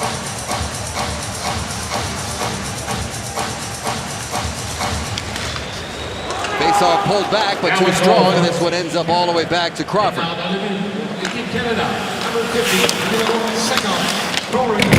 Clearly, Crawford, I'm sure, would have had an opportunity to play at a couple of World Championships, but he's been a little busy that time of year for the past several years with some deep playoff runs. His arms are tired from lifting the cup. That's right. Well, Corey Schneider, one of those guys who leads the league in quality starts. 62.7% of the time he has a quality start. I mentioned the fact he doesn't get a ton of goal support in New Jersey, and right there he flashes that glove up. All the goaltenders in this tournament, they've been flashing around their new equipment that they've got together for this World Cup of Hockey. And of course, we mentioned his pads, but every goaltender's got a new little wrinkle to their gear. Little flip backhand pass. Marchand just knocks it in deep, and Carlson settles that puck down, forced out from behind his own net. Some good back check pressure there, or forecheck, I should say, by Giroux. And now here comes Marchand, but it is offside at the blue line. Sharp call. Well, there's no doubt about it that the pace that was there last night is not here tonight, and it's obvious. And both coaches had mentioned that the back-to-back games were going to be a tough one to get through. It's not like you've had a week and a half of practicing and getting your legs going ready for this kind of pace they set last night. So tonight, a little bit slower pace, a lot more special team work. John Tortorella lamenting why they were even playing back-to-back games to begin with at this early stage, but that's a coach for you, and he's probably not wrong. Well, if you're an NHL team, you got 25, you got 30, 35 players to pick from, so you can sit out 8, 9, 10 guys. You're not burning guys. We got 23 players here. You can only sit out a couple of guys, one defenseman and one forward. Everyone else is going back to back, and including the elder statesman Joe Thornton. And in case you are joining us late, there's a pass that just failed to connect for Seguin. In case you are joining us late, no Crosby. He was given the night off tonight, much to the dismay of all the fans here in the building tonight.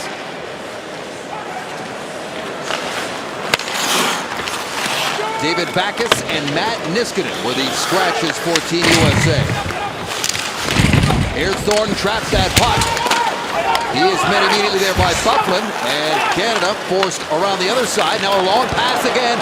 Again, it's Seguin trying to force his way in. Drops it up, scores! What a play! Seguin, Duchesne, back of the net.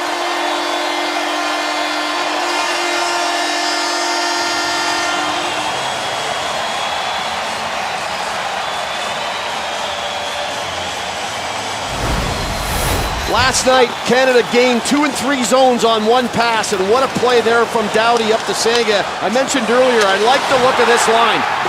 Put the 2 young wheelers in between Joe Thornton, one of the great passers in the game, and let them go. And Seguin puts on the afterburners. He protects the puck. As the defender reaches in, he protects it to his backhand. He knows Duchesne's coming. He lays it out, and he didn't even dust it off. He let it go right away, and he beats Corey Schneider. A 2-time gold medalist at the World Championship the last couple of years for Matt Duchesne, and he restores a 2-goal lead with a fine one-timer. And a nice pass by Seguin to set it up. And it's 4-2. USA right back to work, grinding it out in the Canadian zone. Puck comes up the boards and just outside the line. Duchesne, who's coming off his first career 30-goal season, career high. On the board here. And Canada starts out again. It is Stamkos. Steven Stamkos, who had a nice chance there in the first period with the puck, trying to center it, and he is hit pretty hard over there by Eric Johnson. Now stepping back in, near side, it's Patrick Kane. Snaps, shot in on his teammates. And Corey Crawford's seen that one a time or two. Well, that's important, that those shots that come from the perimeter that hit you as a goaltender, you don't let them drop in front of you. Carey Price struggled with one last night, and it ended up in the back of the net. Oshie is just all over Tyler Seguin. Again, the outlet pass from Doughty. I mean, Norris Trophy winner. I mean, he rockets that thing. That's 2 zones to hit Seguin, who takes it on the fly. And you mentioned it to me, Dave. He had Oshie all over his back, and he still had the presence of mind to protect the puck Eyes in the back of his head. Nice drop to Duchesne. Yeah, Oshie's heavy. He plays a heavy game, and you're right. He did well to ward off that check and make the play. He had that nasty hit on Logan Couture last night at the blue line there. Caught him in the head a little bit, and Couture, no worse for wear, has goal tonight. With some speed through the neutral zone, that pass broken up by a back-checking Brad Marchand. And stepping back in is JVR. Van Riemsdyk shoots. What a stop by Crawford. Oh, yeah. How do you like that? I know everyone's talking about Carey Price and Braden Holtby, but hey, I'm here. And I can make this work. JVR is a guy who got healthy scratched in game 1 in Columbus, and he came into the lineup tonight. He's been flying pretty good. He's got the afterburners on a few times in this game, and when he gets going, he is a hard guy to contain. And he thought he had the top corner pick, but Corey Crawford had an answer for him, and that was that left glove, that catching glove. He snagged that out of the air. A career-high 35 wins last season for Crawford, and he missed 11 games with an injury, and that's a pretty good stop for your first big glove save in Team Canada colors. Keeps it 4-2.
Thought was their best defenseman last night. Took a pretty good blow on an attempt. He tried to hit Bergeron on the back door. Oh, here's the dump in. He takes the hit and he jars his right arm. So he goes to the bench and he's like, this is not feeling right. And there's the hit on Stamkos along the boards. Erik Johnson, not known for being a big hitter, but tonight he's laid a couple of good licks on Team Canada. His first game into the lineup, Pietrangelo had his arm stretched out on the bench. Team Canada scored. He's still stretching his arm, and he couldn't get both arms in the air, but he raised one anyway. It's amazing how when things are going good, you don't feel any pain. Hurts a lot more when you're trailing. That's right. That does. Believe me, it stings a lot worse. But he's, I mean, in August, when they heard that Duncan Keith was struggling a bit, I think the call was made to Pietrangelo, and they talked to him about moving over to the left side and playing that left side. And you can be more vulnerable if you're used to playing the right. And you see more left defensemen playing on the right because there's just more left defensemen. That's why right-hand shots are like gold. But he's done a pretty good job adjusting. Good face-off win, controlled by the Americans. Kane tries a wrist shot, and that is deflected into the corner. Pavelski is on it, and Team Canada is on him. The outlet pass to Marc-Edouard Vlasic, and Canada is away. And they're offside as well. And for Pietrangelo, just to kind of stay with that, at the end of the day, he gets a heads up on it too. Babcock gives him a call, says this is something we're thinking about. Because Bouwmeester coming in, even though it's a left-right thing, he's a guy that wasn't even involved in the first top 7. So does he move right into the top 4 where Pietrangelo is going to be playing? I think moving him over to the left side was something they needed to try, and I think it's been pretty good as he's teamed up with Brent Burns. There's been a lot of players who have had to skip and even leave the team due to injuries and different situations, but I don't know if there's one bigger than Duncan Keith for Team Canada. Oh, agreed, 100%. You can't replace Duncan Keith. A lot of important players in the tournament for sure, but here's Suter with a blast into traffic, never reached the net, comes into the near wall, and Johnson is there along with Tavares. Tavares and Johnson. Puck battle, comes free, and Canada's going to skate it out. And there's Pietrangelo back on the ice to center and in. Well, I think what that just does is it just puts a little more on the plate of Drew Doughty and Alex Pietrangelo. And that's what it does. I mean, when you lose a guy like Duncan Keith, those guys take on even more responsibility, and they're up to the challenge for it, and they welcome it. And then you sprinkle it around everywhere else, and everyone else takes a little bit more. But Duncan Keith, I mean, you know, in this small ice surface, I mean, he is such a quick get-to-you skater. He takes away so much time and space defensively, plays at all positions, so certainly a big miss. Hustling in for that puck there is Sega. He is rubbed out there by Dubinsky, allowing Dustin Byfuglien to get on his horse. Good outlet pass across the ice. Dubinsky with a shot, partially tipped on its way through.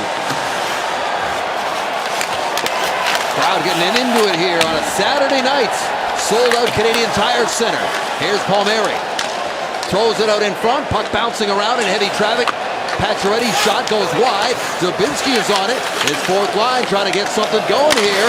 Shot from Byfuglien just misses far post. And now it's Doughty. Puts it up the boards again. Calling for it was Thornton, and that pass got away from him.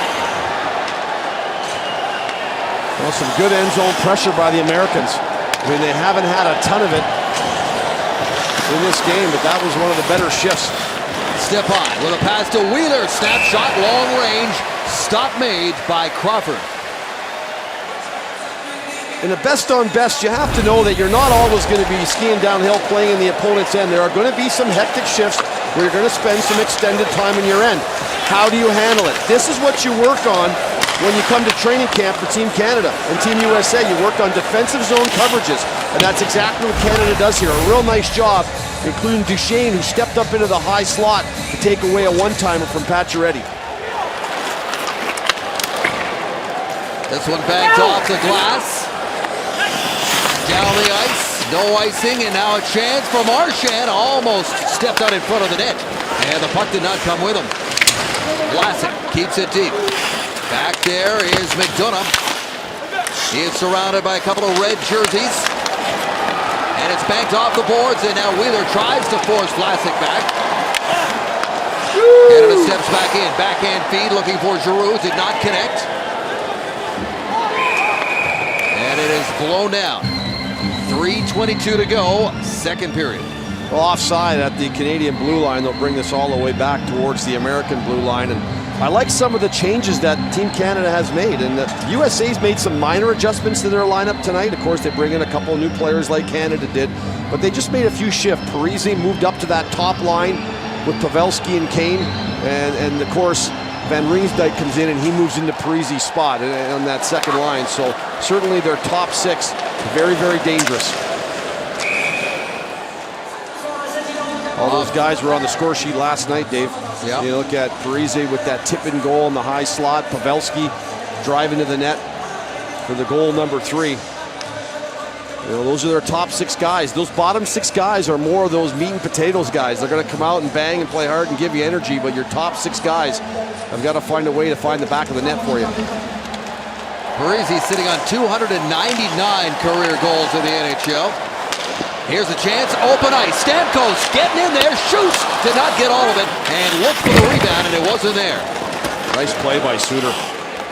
He's stuck with him. Here's Kane, cross-ice feed, bounces off a stick, and a collision there with Taves allows him to get the puck to Stamkos.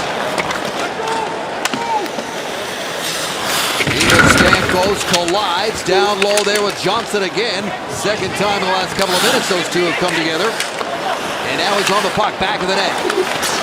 Chased up by Johnson. He gets rid of it towards the net. Rolling puck. And diving on that one is Schneider.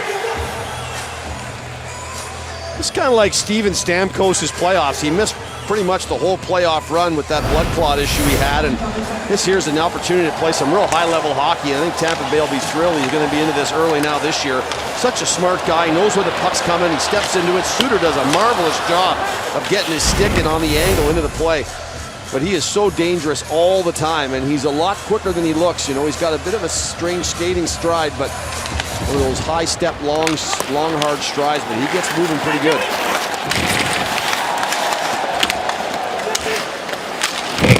Centering pass, trying to find Tavares.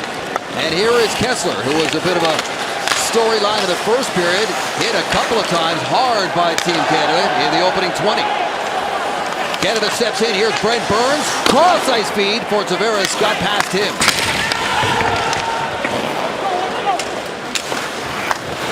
Now John Tavares walking out of the corner. Off the boards, turns, puts it back towards the net, and scooping it up with a glove. Once again, it's Schneider. Well, these guys will get under each other's skin, whether you're teammates at one point or not. When you're going best against best, country against country. And here's Corey Perry. He sat and watched that game last night. He knew Oshie was a physical player for Team USA, and right here they just get into each other's kitchen, grabbing each other. Referee right there to kind of say, all right, that's enough. And they will test each other, pushing it to the limits. It's amazing that Corey Perry is a late ad. That's the Hart Trophy winner. Yeah. Stanley Cup champion, Hart Trophy winner, and he's an add-on. Joe Thornton throws it out in front of the net, and here is Vlasic. Vlasic back in there, puck is loose, and Thornton's stick tied up by Dubinsky. Weber leans into it and blasts one just wide. Here's Vlasic from the near side, knocked down and skated out by Palmieri. Career year for him, big numbers in Jersey, and he's trying to fight his way out in front, cannot do so. Carlson tries to keep it deep, goes into the corner. Here's Palmieri forcing the issue, trying to get it to Pacioretty. He stood up, but taking the worst of that one was Duchesne. Good physical play going on right now. Shot deflected on its way in. Here's Weber. Going to be a penalty to the U.S. High stick on Duchesne, who's had a really good shift at both ends. At one end, he had a couple of real good plays, and at the other end, he ran into Pacioretty right in the slot and then took a stick in the face and then drew this penalty. His whole game has picked up since he moved on to this Thornton line with Tyler Seguin. He's rubbing his jaw, and I guess you should, as you're going to see him block this shot, and then Palmieri comes up and just cracks him right in the face.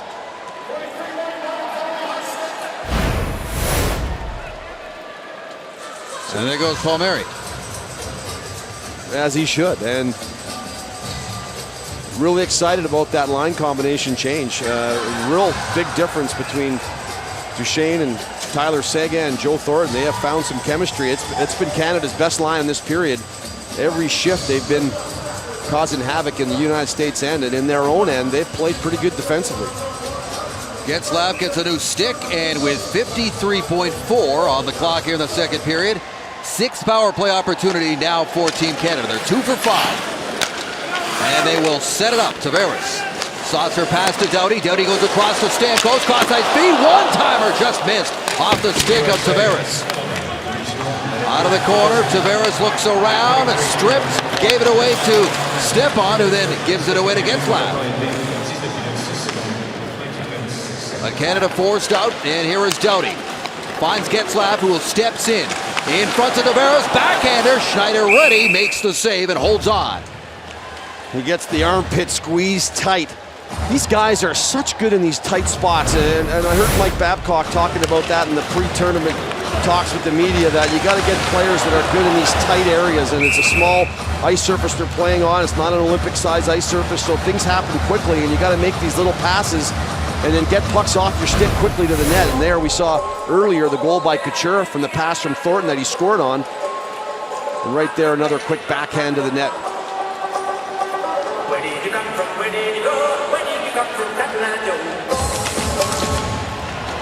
Corey Perry puts that one back towards the D, and it goes all the way down the ice. Retrieving it is Weber.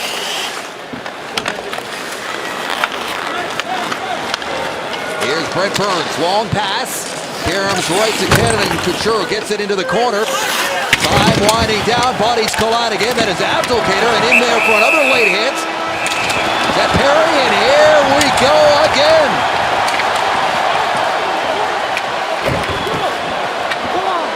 Joe Thornton, who rocked Kessler in the first period and was penalized for it, comes in here hard and finishes his check on Justin Abdelkader, and then everything kind of goes from there.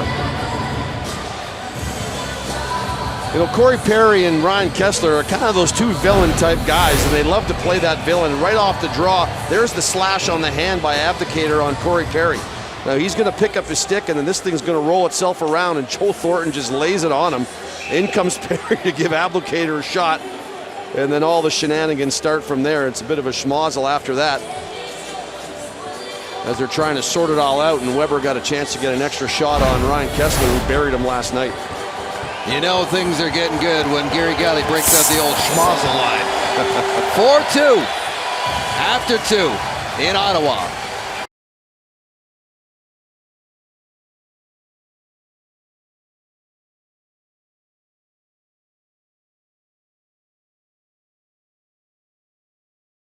Exhibition hockey, Canada versus the U.S. Good start for the Americans in that second period. John Carlson brought them within one, but then Matt Duchene, a two-time world champ, as well as an Olympic champ, and he restores Canada's 2-goal lead. Beautiful feed from Seguin. Much more coming your way. We get Nick and Elliot's thoughts. That's after the break.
Carlson scored a beauty goal. We remember him from the World Junior Tournament as well as the 2014 Olympics. He's standing by at the Canadian Tire Centre with Christine Simpson. Well, John, it's not quite the pace we saw last night in that game. How much of that is just trying to find a rhythm with all the penalties? How much of it is this is the second of back-to-back games? Probably both. I think the penalty started early on, so that doesn't really help get everyone into the mix, get everyone moving and stuff. So definitely both parts, but I'd say to start off like that probably doesn't help. All right, take a 2-goal deficit now into the third period. What do you need to do to get to Corey Crawford in the final 20? Yeah, just do what we've been doing. I think we haven't got to the front of the net as well as we did in the first game, and that's why we scored so many goals the first game. So I think that's certainly something we'll be trying to do. Thanks, John. All right, thanks. All right, welcome back into the studios. We got Elliot Friedman, Nick Kypreos. Give us the update at the end of that little skirmish. What happened, Elliot? Double minor for Corey Perry, one for charging, one for roughing, and a single minor to Abdelkader for roughing. Palmieri already with Palmieri there. Now we'll just wait and sort it out, and eventually American power play. You said double for Corey. Okay, and that kind of lends into this conversation, the continual conversation. This is starting to look like last team standing might walk away with the World Cup championship. Is this going to be sort of one of these attrition, whoever can survive it is going to win it? You know what, you hope that when it's all said and done, it really comes down to who's got the most talent, who's the most determined to win this championship. But you're right, it may come down to who's healthiest when it's all said and done. This is just the 7th exhibition game. And when you start looking now at what we've accumulated in such a short period of time, this is Sabatka. This probably scares the heebie-jeebies out of the St. Louis Blues. Kruger, that hit cost him his 2nd exhibition game. We saw Tyler Seguin hunt down a puck on an icing to go down hard. This is Oshie on Couture. We are sitting there going, okay, is he all right? Is he got the cobwebs going? Giroux goes down and limps off the ice on the hit against Pavelski. And this is 2 teammates, Palat and Kucherov, that end up colliding. Palat obviously knew he was a teammate because he went right back at him. And then we've discussed Kessler in that whole situation. Tonight, Pietrangelo, the new captain of the St. Louis Blues. This, on one hand, for 2 reasons, probably scares the heebie-jeebies out of Doug Armstrong. Nick, short term and long term. Real quick, though, you can't rein these guys in. They're playing for their country. They're prideful guys. They're great competitors. What do you do? Because someone during this tournament, it looks like is going to get seriously injured. And we got 5 exhibition games to go. What are you going to do? There's nothing that they can do. You hold your breath if you're a general manager. That's all you can do. The guys, the horse is out of the barn here. There's no going back. Do you remember 2 weeks ago we were wondering if any player was going to take this tournament seriously? I think that question's been answered. And even, the guys for North America, they played hard last night or the other night, and I would expect that Europe is going to have a big bounce-back game because they were obviously embarrassed by what happened to them in their exhibition opener. All right, one of the other themes for Team Canada is everyone wants to know, is Carey Price healthy? He looks healthy. He played yesterday, first time in almost 300 days. If you're Mike Babcock, any reservations at all about Price when it comes to the real tournament starting him? Any reservations, guys? No. I mean, he wasn't his sharpest last night by his own admission, but it was his first game in 300 days. You saw the way he played in Sochi. I'm sure he'll get the last exhibition game. He'll probably get the first tournament game against the Czech Republic. I think that's the last thing Team Canada's worried about. In all honesty, and we know it starts for real this time next week, Saturday, Canada against the Czechs. Even if he was to lose that game, Elliot, I don't even see them going to Holtby or Crawford in game 2. That's the type of respect that Babcock has for this goalie. He said it best. He's sleeping well. No problem there. And the bigger question, Dave, would be if Canada wins this game, can Crosby get back into the line? Yeah, that's a huge question. The insider, Elliot Friedman, with all the tough questions and hopefully some answers as well. We got lots more coming your way.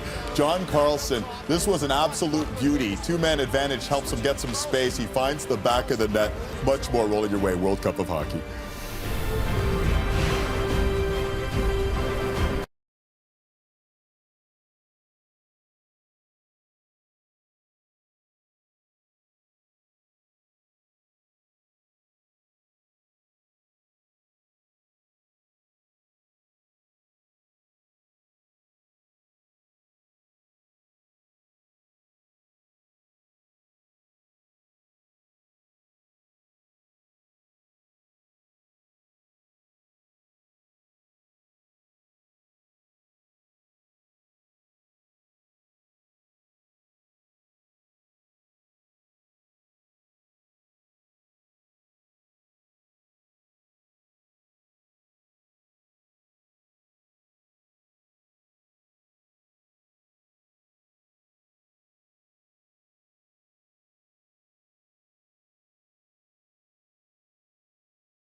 Finland in Gothenburg. First period, Sweden 2-man advantage. Too easy. Sedin to Louis Eriksson.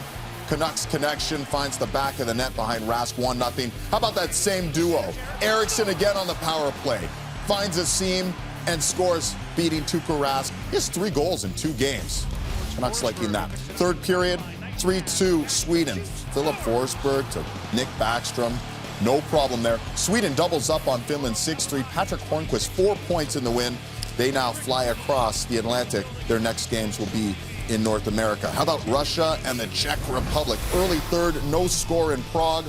Yevgeny Kuznetsov. This is how you find a seam. Are you kidding me? Nikita Kucherov, that's a beauty, guys. That's a second for Kucherov in this tournament thus far. But 9 minutes of the game, Czechs pull the goalie. Thomas Plekanec, their captain, scores his second of the tourney. We need a shootout. In the shootout, Ales Hemsky trying to put the Czech Republic up 2-1. He does, and that's the difference maker. Czech Republic wins 2-1. Czechs and the Russians also will come across the Atlantic. Their next games will be in North America. As for tomorrow, pretty good way to wrap up the weekend. Red Sox and Jays, Sportsnet 12 Eastern, first place in the AL East on the line. And then at 5:30 Eastern, we tee it up. North America and Europe the second time, this time from the Bell Center. It's going to be fun. Kyle Bukauskas, he had a chance to get one-on-one with Ryan Nugent-Hopkins today. Well, Ryan, I know Todd has said that you guys haven't quite hit your ceiling just yet. So with your second pre-tournament game here tomorrow night, how do you inch closer to that? Well, we can take a lot of positive things that we did last game. I mean, the way that we started was really encouraging. I mean, we were flying, every line was going, and we had lots of chances. And then as the game went on, we kind of slowed down a little bit, but at the same time, we did a lot of good foundation things, so we can just keep getting better and moving on. We know the history between Nathan MacKinnon and Jonathan Drouin dating back to junior. How do you foresee the dynamic working with you centering those two? Yeah, I think it'll be pretty fun. I mean, I thought me and Nate worked pretty well together last game, and obviously those two know each other well and have played a long time together. So hopefully I'll be able to jump right in and get some chemistry going. You're known for your offense, but it appears you'll be doing your fair share of penalty killing for this team as well. Do you take pride in that role too, Ryan?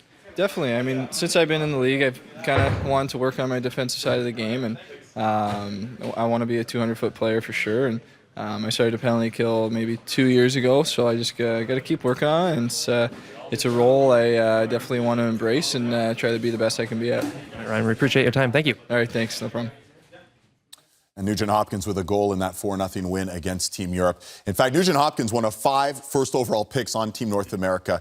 If they were maybe the dark horse in this tournament, they're certainly not going to sneak up on anyone anymore, are they, Nick? No, they're not. And this was a bit of the joke team, right? The gimmicky team. Yeah. And all of a sudden, now they're getting some respect. Talking to Mike Babcock, he said, by far he views North America as the most dangerous team in the tournament because of that speed and that skill. So what happens now with this small success that they had in game 1 of an exhibition game series is how do you manage that now? You know, do they have enough experience, albeit a little of experience, to at times back off that skill, Elliot, because we know what we've seen so far. There's some meat and potatoes to the style of hockey we've seen so far. I don't think that's going to be a problem at all. I mean, Nick, you played at the highest level. Who gets satisfied after one exhibition victory? I think they take the long view, and they know it's not going to be as easy as it was that night. You know, the Europeans have had a couple of days to sit there and look and think about what went wrong and what they're going to have to do to fix that. That was a spectacular game. It was exciting to watch. I think it did great things for that team's reputation here at this event. But if there's no way they're satisfied after that. They can't be, and they know it. And Ralph Kruger also has his work to do, the former Oilers coach and the Swiss national coach with Team Europe. Adjustments are definitely going to be coming for them. So 5:30 Eastern time, Nick and Elliot and I will be back for that. But we have some business to take care of. It's called the third period. Canada holding on to a 4-2 lead out at the Canadian Tire Center. Corey Crawford robbing JVR, my goodness, and Steven Stamkos getting in on the act as well. Third period's coming your way. That is next.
Back at the Canadian Tire Center for third period action between Canada and USA, and as we expected, Ben Bishop comes on in relief as he did last night, stopping 9 of 10 shots in the third period against Canada.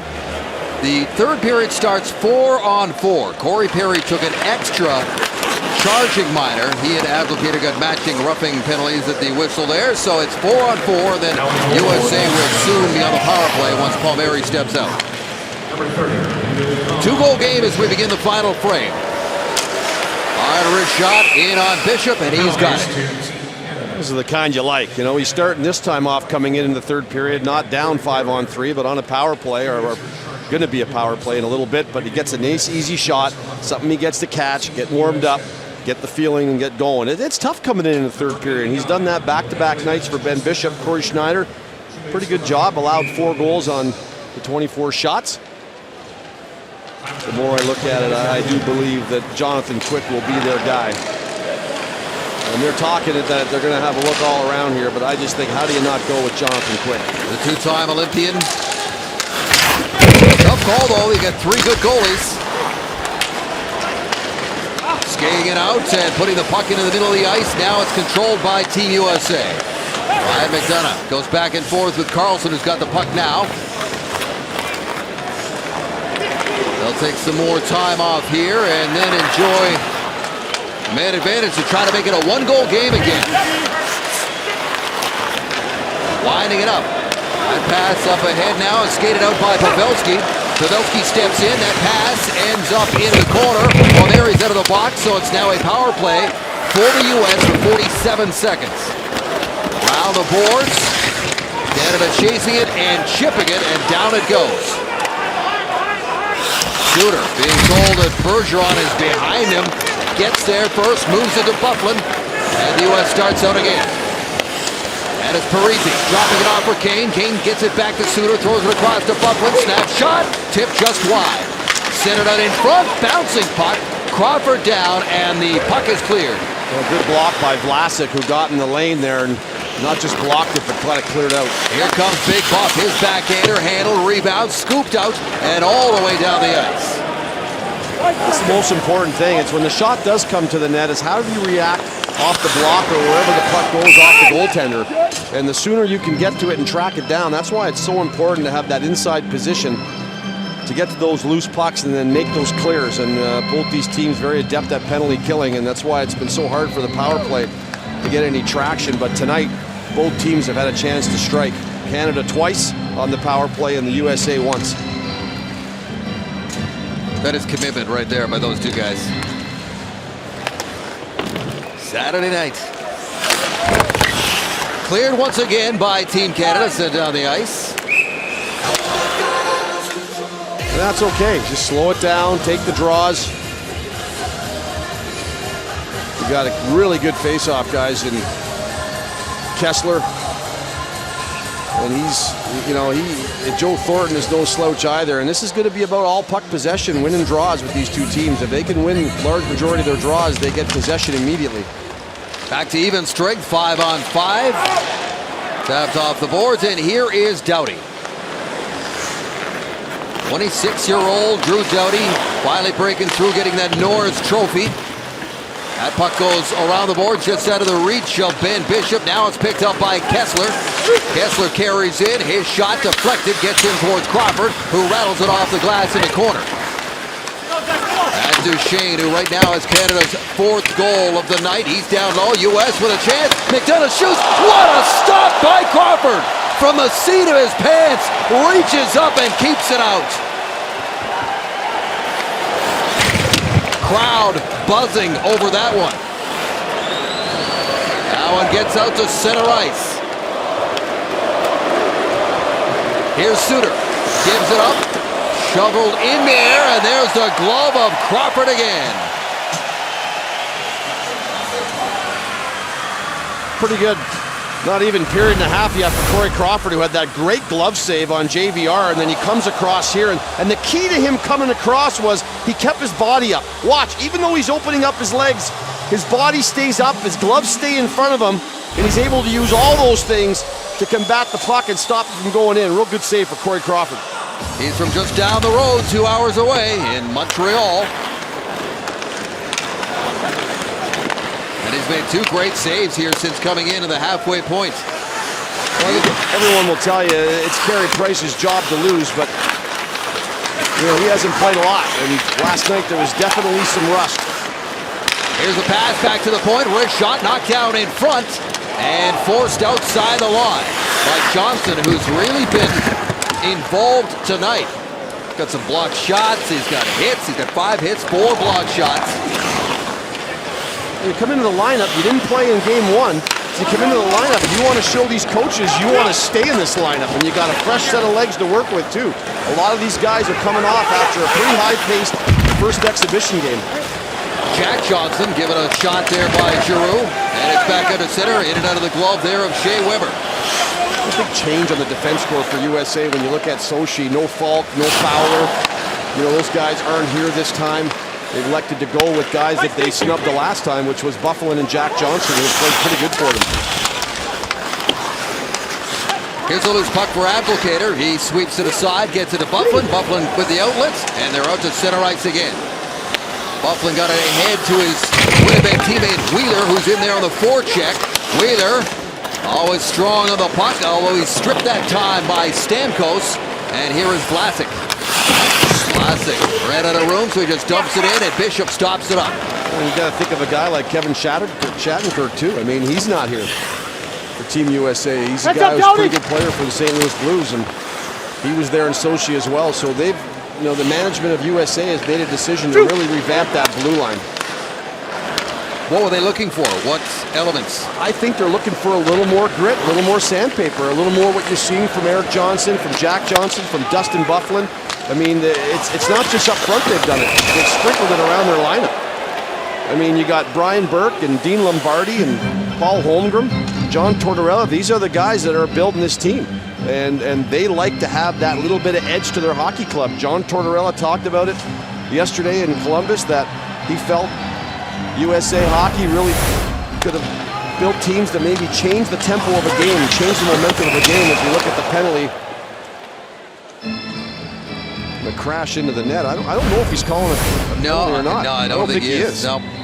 I thought maybe he was going to call one. The door opened, but the face-off's going to come outside. They wanted a team that could turn the momentum of a game, maybe with a big hit or a grinding out shift. A team that can make opponents have to keep their head on a swivel, and I think that's the kind of team they built here in the United States. Donovan Taves puts it up the board. Stamkos chips it out to the middle, and now Taves has got it to the other end. Cuts in, floats a pass in there. Was looking for Couture, and he just missed. Logan Couture given a shove there by Johnson, centered out in front, and it goes into the opposite corner. Johnson woke up in a bad mood today, it appears. Had a nice chat with him in the locker room in Columbus, and he just said he was amazed the shape the players were that came into this training camp. In the short, condensed training camp for Team USA, he really felt like these guys were really ready to play. Logan Couture, he's a competitor. We watched him in the Stanley Cup and the Stanley Cup Finals, and he's not going to give you an inch. And Erik Johnson's just working him over as he's battling for body position.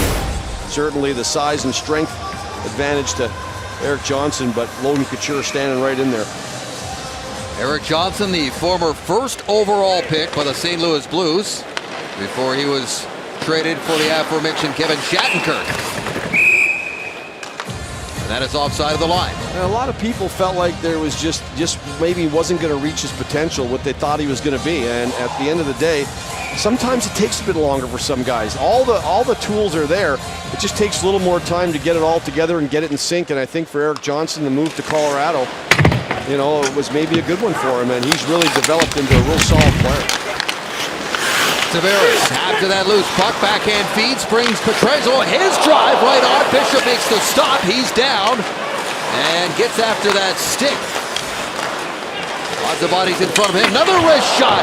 Corey Perry going hard to the net. He's got to get out of it right now. He is still getting out of the crease area. Here's Byfuglien. This one swept near side, met by Burns. Burns up ahead to Tavares, who's trying to shake his check. Byfuglien, and it comes back out to center, and that one is whistled down. 13-18 to go, third period. Perry and company up by 2.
The call was made for a delay of game. Puck over glass against James Van Riemsdyk. Here's a look.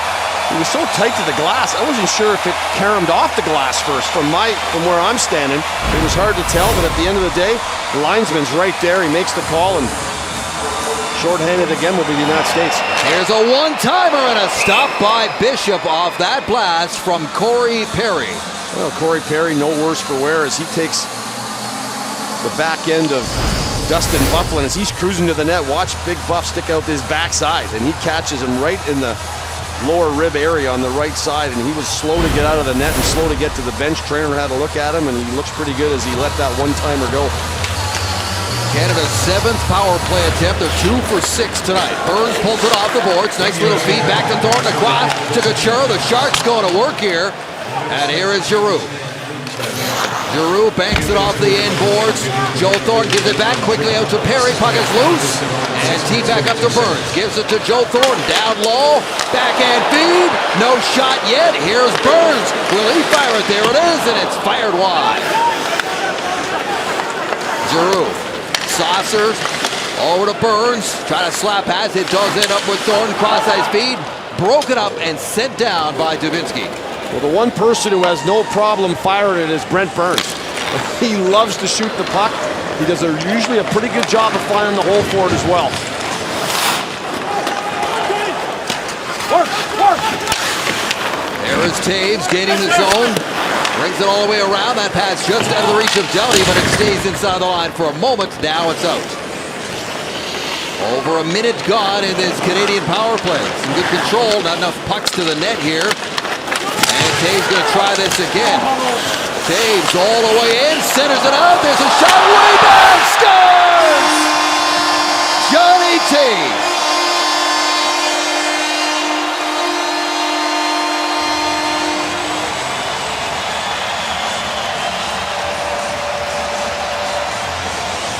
Second of the night.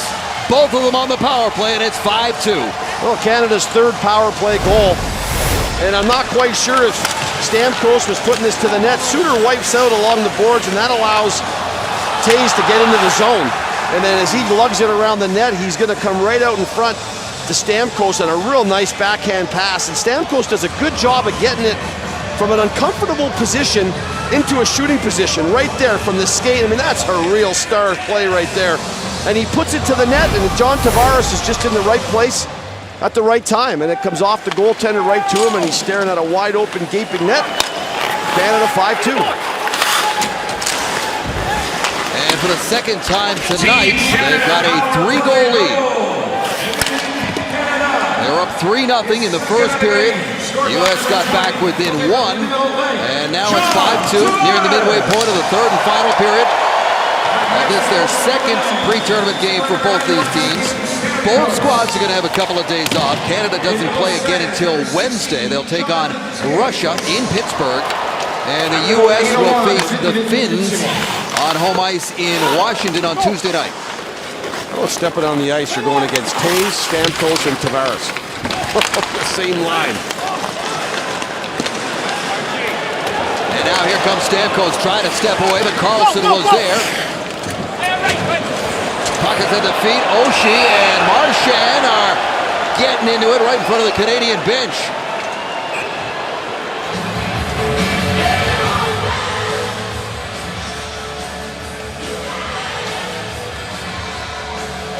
Well, message sending time. I think for the U.S. that Marchand gets the shot. I don't know if Kessel just figured he'd rip it at his ankle or not. You never quite know what Kessler's thinking when he let that thing go, but at the same time, Oshie gets in there. He's been a bit of a thorn for Canada. He's thrown a couple of good hits and one questionable one on Logan Couture last night.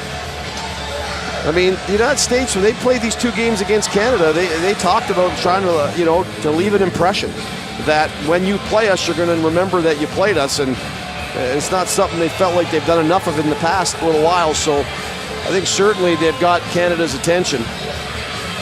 And we talk about the line of Taves, Stamkos, and Tavares. I mean, three great players, and they've seemed to have found a bit of chemistry on this line. And watch this play. Not anybody can make this play. From your front foot, through the back of your leg, to your stick, to the net. I mean, that's how you score 50, 60 goals, having hands and feet, because it's not just your hands. You got to have everything working to make something like that happen. And Tavares just had to plant himself in the right position, knowing that that's where the rebound was going to come, and it did, and he buried it. I like that line. I like the new line with Thornton and Duchesne and Seguin. You figure you got Crosby, Marchand, and Bergeron that looked so good in the first exhibition game, and things are starting to fall into place as far as chemistry for Team Canada. These two teams will play for real in the round robin Tuesday, September 20th. What a game that promises to be. Here's Byfuglien, pulls it off the wall and throws it across. And Suter gives it up. Here's a shot, wrist shot right on the mark off the stick of Kane, and Crawford has got that. I like this setup for the U.S. You got Kane on the half wall where he is so good. And I like him down low on the goal line too, where he scored his goal last night. He's got such a quick set of hands, and he finds people. He's kind of like Backstrom down there. And I like Byfuglien on that one-timer side. And that allows Suter to pick his poison. Does he go to Kane, or does he let big Dustin Byfuglien rip it? And there is that rip. Did not get all of that one, but the save is made by Crawford. Here's Kane chasing after that puck. He's got some room. Kane's going to go for a skate. Patrick Kane shoots. Crawford makes the stop. Doughty surrounded, got it away, and it was almost held in there by Byfuglien. And they step back in. Chipped into the corner. Bergeron felt the forecheck coming, got it away, but now it's Kane controlling it on the near side. Back up top for Ryan Suter. Across to Byfuglien. Byfuglien's shot is tipped wide of the mark. Into the near corner it goes, and now Canada's going to skate it away. Taves sends it in. For Bishop, this is good news also for him to get back into action after his playoffs ended very early. Taken off the ice on a stretcher early on in that Eastern Conference Final with a high ankle sprain. That's back-to-back years. He has had to vacate the playoffs in his position and allowing it for Vasilevsky to come in. And unfortunately for Tampa Bay, that's a big loss for them. I mean, he's been a real stud for them in between the pipes. As mentioned, he played here briefly, a total of 23 games over a season and a half before he was traded to Tampa Bay for Corey Connaughton. Yeah, I think a lot of people look back on that trade and shake their heads. And they got him from St. Louis for a second-round draft pick. Here's a chance, stepping in. That shot from Stepan is deflected high and out of play. Again, Vlasic. And here's a guy that a lot of people don't know a lot about. He plays out in San Jose on that West Coast. And when he was selected to play in Sochi, a lot of people were like, Marc-Edouard Vlasic? And I'll tell you what, you talk to anybody in the Western Conference, he is a heck of a player. We'll take a break. 9:01 to go, third period from Ottawa.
Last night of a 4-2 loss against USA in Columbus. Tonight, different story, 5-2. Home ice advantage, maybe with the doctor order for both these teams. Canada was out of the gate quick last night. Jonathan Quick was a big factor in keeping that game at zeros for a period of time until USA got their feet on the ground. Suter's drive goes off a leg, bounces right to Team Canada, and there's Duchesne, who's got a nice one tonight. But there's been plenty of edge. Seen a lot of that on both of these nights, and it really, as mentioned, sets the stage for what could be a real memorable round-robin meeting. When everything starts for real, a week from tonight. Here's Dubinsky now. Brendan Dubinsky carries the puck in. And out to Suter. Sharp angled attempt to get it towards the net. Moved out by Duchesne. This one locked it in the air for Duchesne to go get. He cuts in and almost had a highlight of the night at goal. And he was just tangled up with the stick of the defenseman. Well, he did a great job. You know what? I've really been impressed with his defensive zone presence. He's made some very good defensive zone plays, and as a result of that, he's been getting some offensive chances. And oftentimes players will tell you, as good as you are in your end, you'll create chances going the other way. And I think he's been really dynamite in his end. I mean, he's one of those guys. He's known for his great skating ability, his edges. He's a real sniper. But tonight, I really like his game in the zone as well. He's been in the slot and stymied a few plays as the United States might be getting a bench penalty here. As the gate is swung open, it looks like Kyle Palmieri is going to head over. And this may be too many men on the ice. Canada got one earlier in this game, and they are really watching the changes on the bench. And there's the 6 guys you see all in play. It's one thing that Coach Babcock and Coach Tortorella will be stressing with their team is to watch your line changes, because man, those too many men on the ice penalties, they seem to always come back and bite you. So ample power play opportunities tonight for the team in red. Here is Tavares, who's got 2 with a man advantage. To Doughty. Doughty loads, shoots. That one is up high on Bishop. He is looking at the referee saying, can there be any more people in my lap here? And I mentioned it earlier, Dave. When you have goaltenders of this stature, and especially a guy like Bishop, who's 6'7", I mean, you got to get out in front of him, and right there, I think Taves bumps into him. And you're allowed to come across that blue paint and screen him, but you're not allowed to touch him. If that would have went in, I would imagine that would have been coming back. Doughty to Tavares. And pass into the corner. McDonough challenges Taves, and Tavares comes in to help out. Out of the corner, thrown across. Doughty.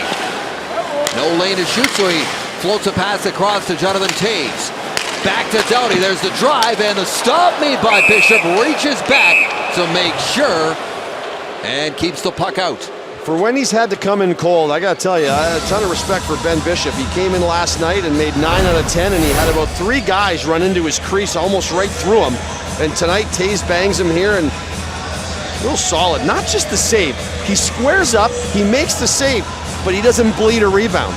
And that's the key. It hits you and it dies within you. Here's a one-time blast from Perry, and that was deflected on the way by. Zabinski pulls that puck back, but he is stripped. Good pressure again by this power play unit for Canada. Now got new personnel on the ice. With some speed is Giroux. He's cut off and given a bit of a whack there by Zabinski. Blown down to the whistle, or the blue line, I should say. Well, usually he saves those for Sidney Crosby. Of course, they have that battle going on for the last few years in playoffs. Columbus-Pittsburgh, it was a pretty good whack on the very first shift that I don't think Crosby ever recovered from in that playoff series, and his hand was never the same, and there, a pretty good healthy one on Giroux. When the score gets like this, with you try to take a few little liberties and send a few small messages to your opponent, and they're not going to see each other again till it's for real. Claude Giroux at one time, not too long ago, one of the top scorers in the NHL. And has battled injuries of late. Trying to get that elite status back. That pass taken away by Abdelkader, and he got it down the ice, and here is Parise. Zach Parise dumped there by Couture, who takes the puck and heads north. Now it's Perry. Canada sets up again. Perry in, shoots. Save made by Bishop. Rebound bounces all the way out to center ice. The scary thing about Bishop, even when he drops down the butterfly, he's still 6'2". It's like so straight up. There's not much to shoot at. Two-time now Vezina finalist is Ben Bishop. Well, like I said, the Senators got him for a second-round draft pick. At the time, they had Anderson, and they just felt like he was going to be their guy, and they made the deal. Here's Duchesne now, high slot, dishes off. Team's back at even strength, 5-on-5. Shea Weber, lane to shoot, blasts one. That stung Palmieri. Ouch, he is going to get to the bench right now. Just under 6 minutes to go. This sellout crowd in Ottawa being treated to a pretty solid performance by Team Canada tonight, playing on back-to-back nights against the United States. Here's Suter, carries in. Kessler following up, shovels it out in front, and Kane was there. Now he's got the puck again. Here's Kane. Tries to walk out on his backhand, flips it back to Suter. Suter turns it over, and Perry starts out. Perry in over the line, leaves it for Pietrangelo. Tried the opposite side one-timer there for Getzlaf, and he couldn't get it in the wheelhouse. Now that pass is bouncing on him as well. And you know what? He's just going to forget about it. The stick is gone. I'm just going back. Now Perry. It's always the stick's fault. Well, it did break. It just ran out of lives. That was it. Enough of that one. Reload. That pass intercepted, and Kane has got it. Here's Taves. Taves drops it off for Stamkos. Stamkos, wrist shot well wide of the mark. It runs into the helmet out there that used to belong to Perry. Back out and out of the reach of Couture. To center ice. Scrambling play going on right now. Long stretch pass up ahead for Dubinsky. Can't handle it. Rolls off of his stick and goes in behind of Crawford. Crawford, as mentioned, in his first action wearing the Maple Leaf colors, and he's come up with a couple of nice stops here tonight. Seguin saw that hit coming, and it was wearing number 33. Yeah, 33 train in the tracks. Good thing he saw that one. 5-2, late in Ottawa.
World Juniors in this building. John Tavares had a very memorable hat trick at a New Year's Eve game against USA, and he's got 2 against the U.S. tonight. Gary? Well, I'll tell you what, he started out with a friggin' big hit on Kessler in the corner to start this game, and he's been really good tonight. One of Team Canada's better forwards, and he had that one. That was a bit of a lucky bounce off the goaltender. The first one he caromed off the skate of McDonough, but he's been all around the net, and that line's been really, really good. And you remember his trip to Sochi was extremely short as he had that leg injury that took him out of the tournament.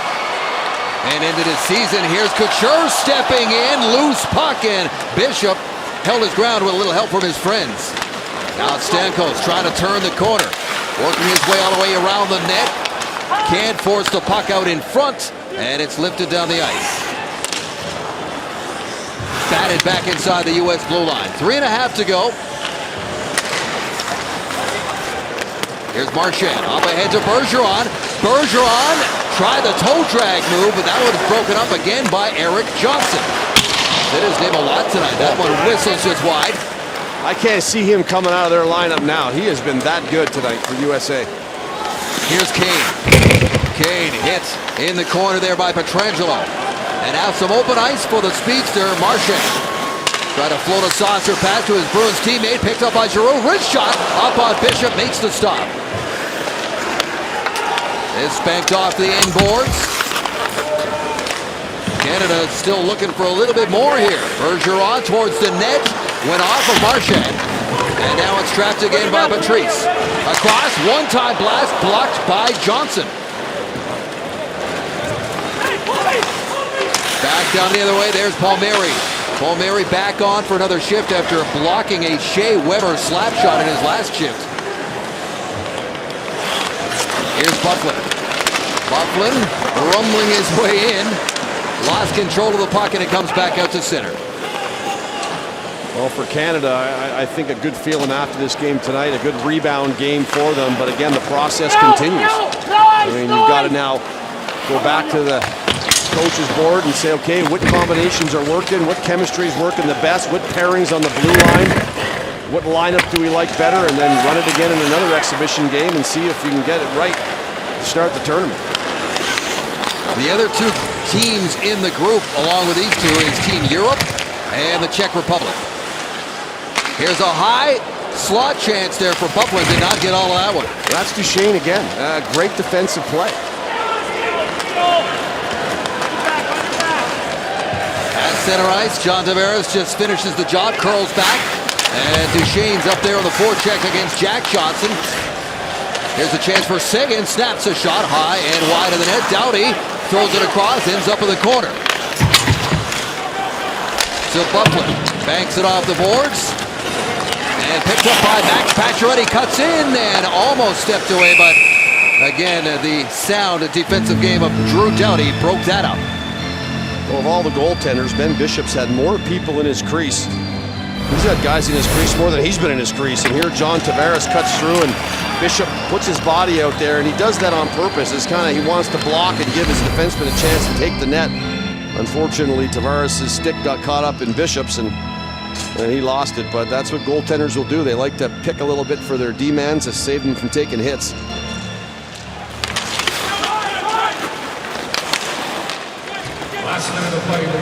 Final minute here in Ottawa. And the home country fans have been treated to a good performance tonight by Team Canada. Pietrangelo dishes off, turning and firing was Taves. Bishop was ready for that one, and he made another save. And they'll step back in, trying to get a couple more shots in on Corey Crawford. Tipped back out and down.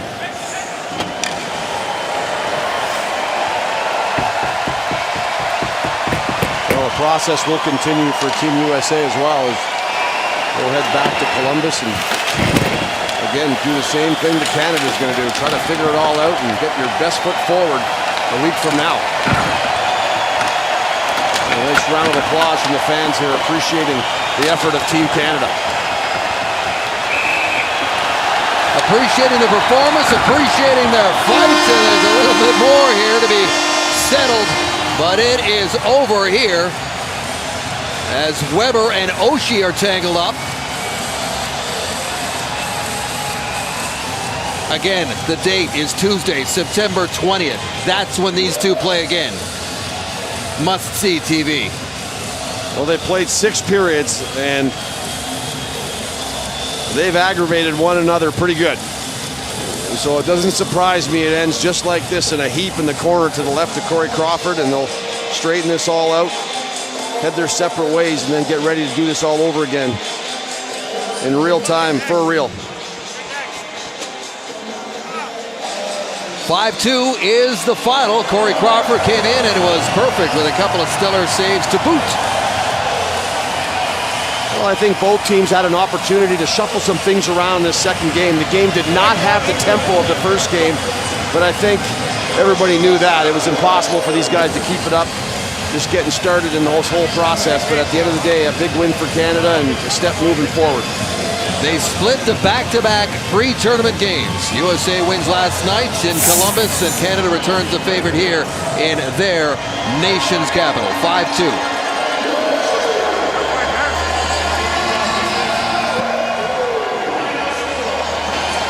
So that leads us into our game summary and story as all the players salute the fans here who are into it tonight on this Saturday night.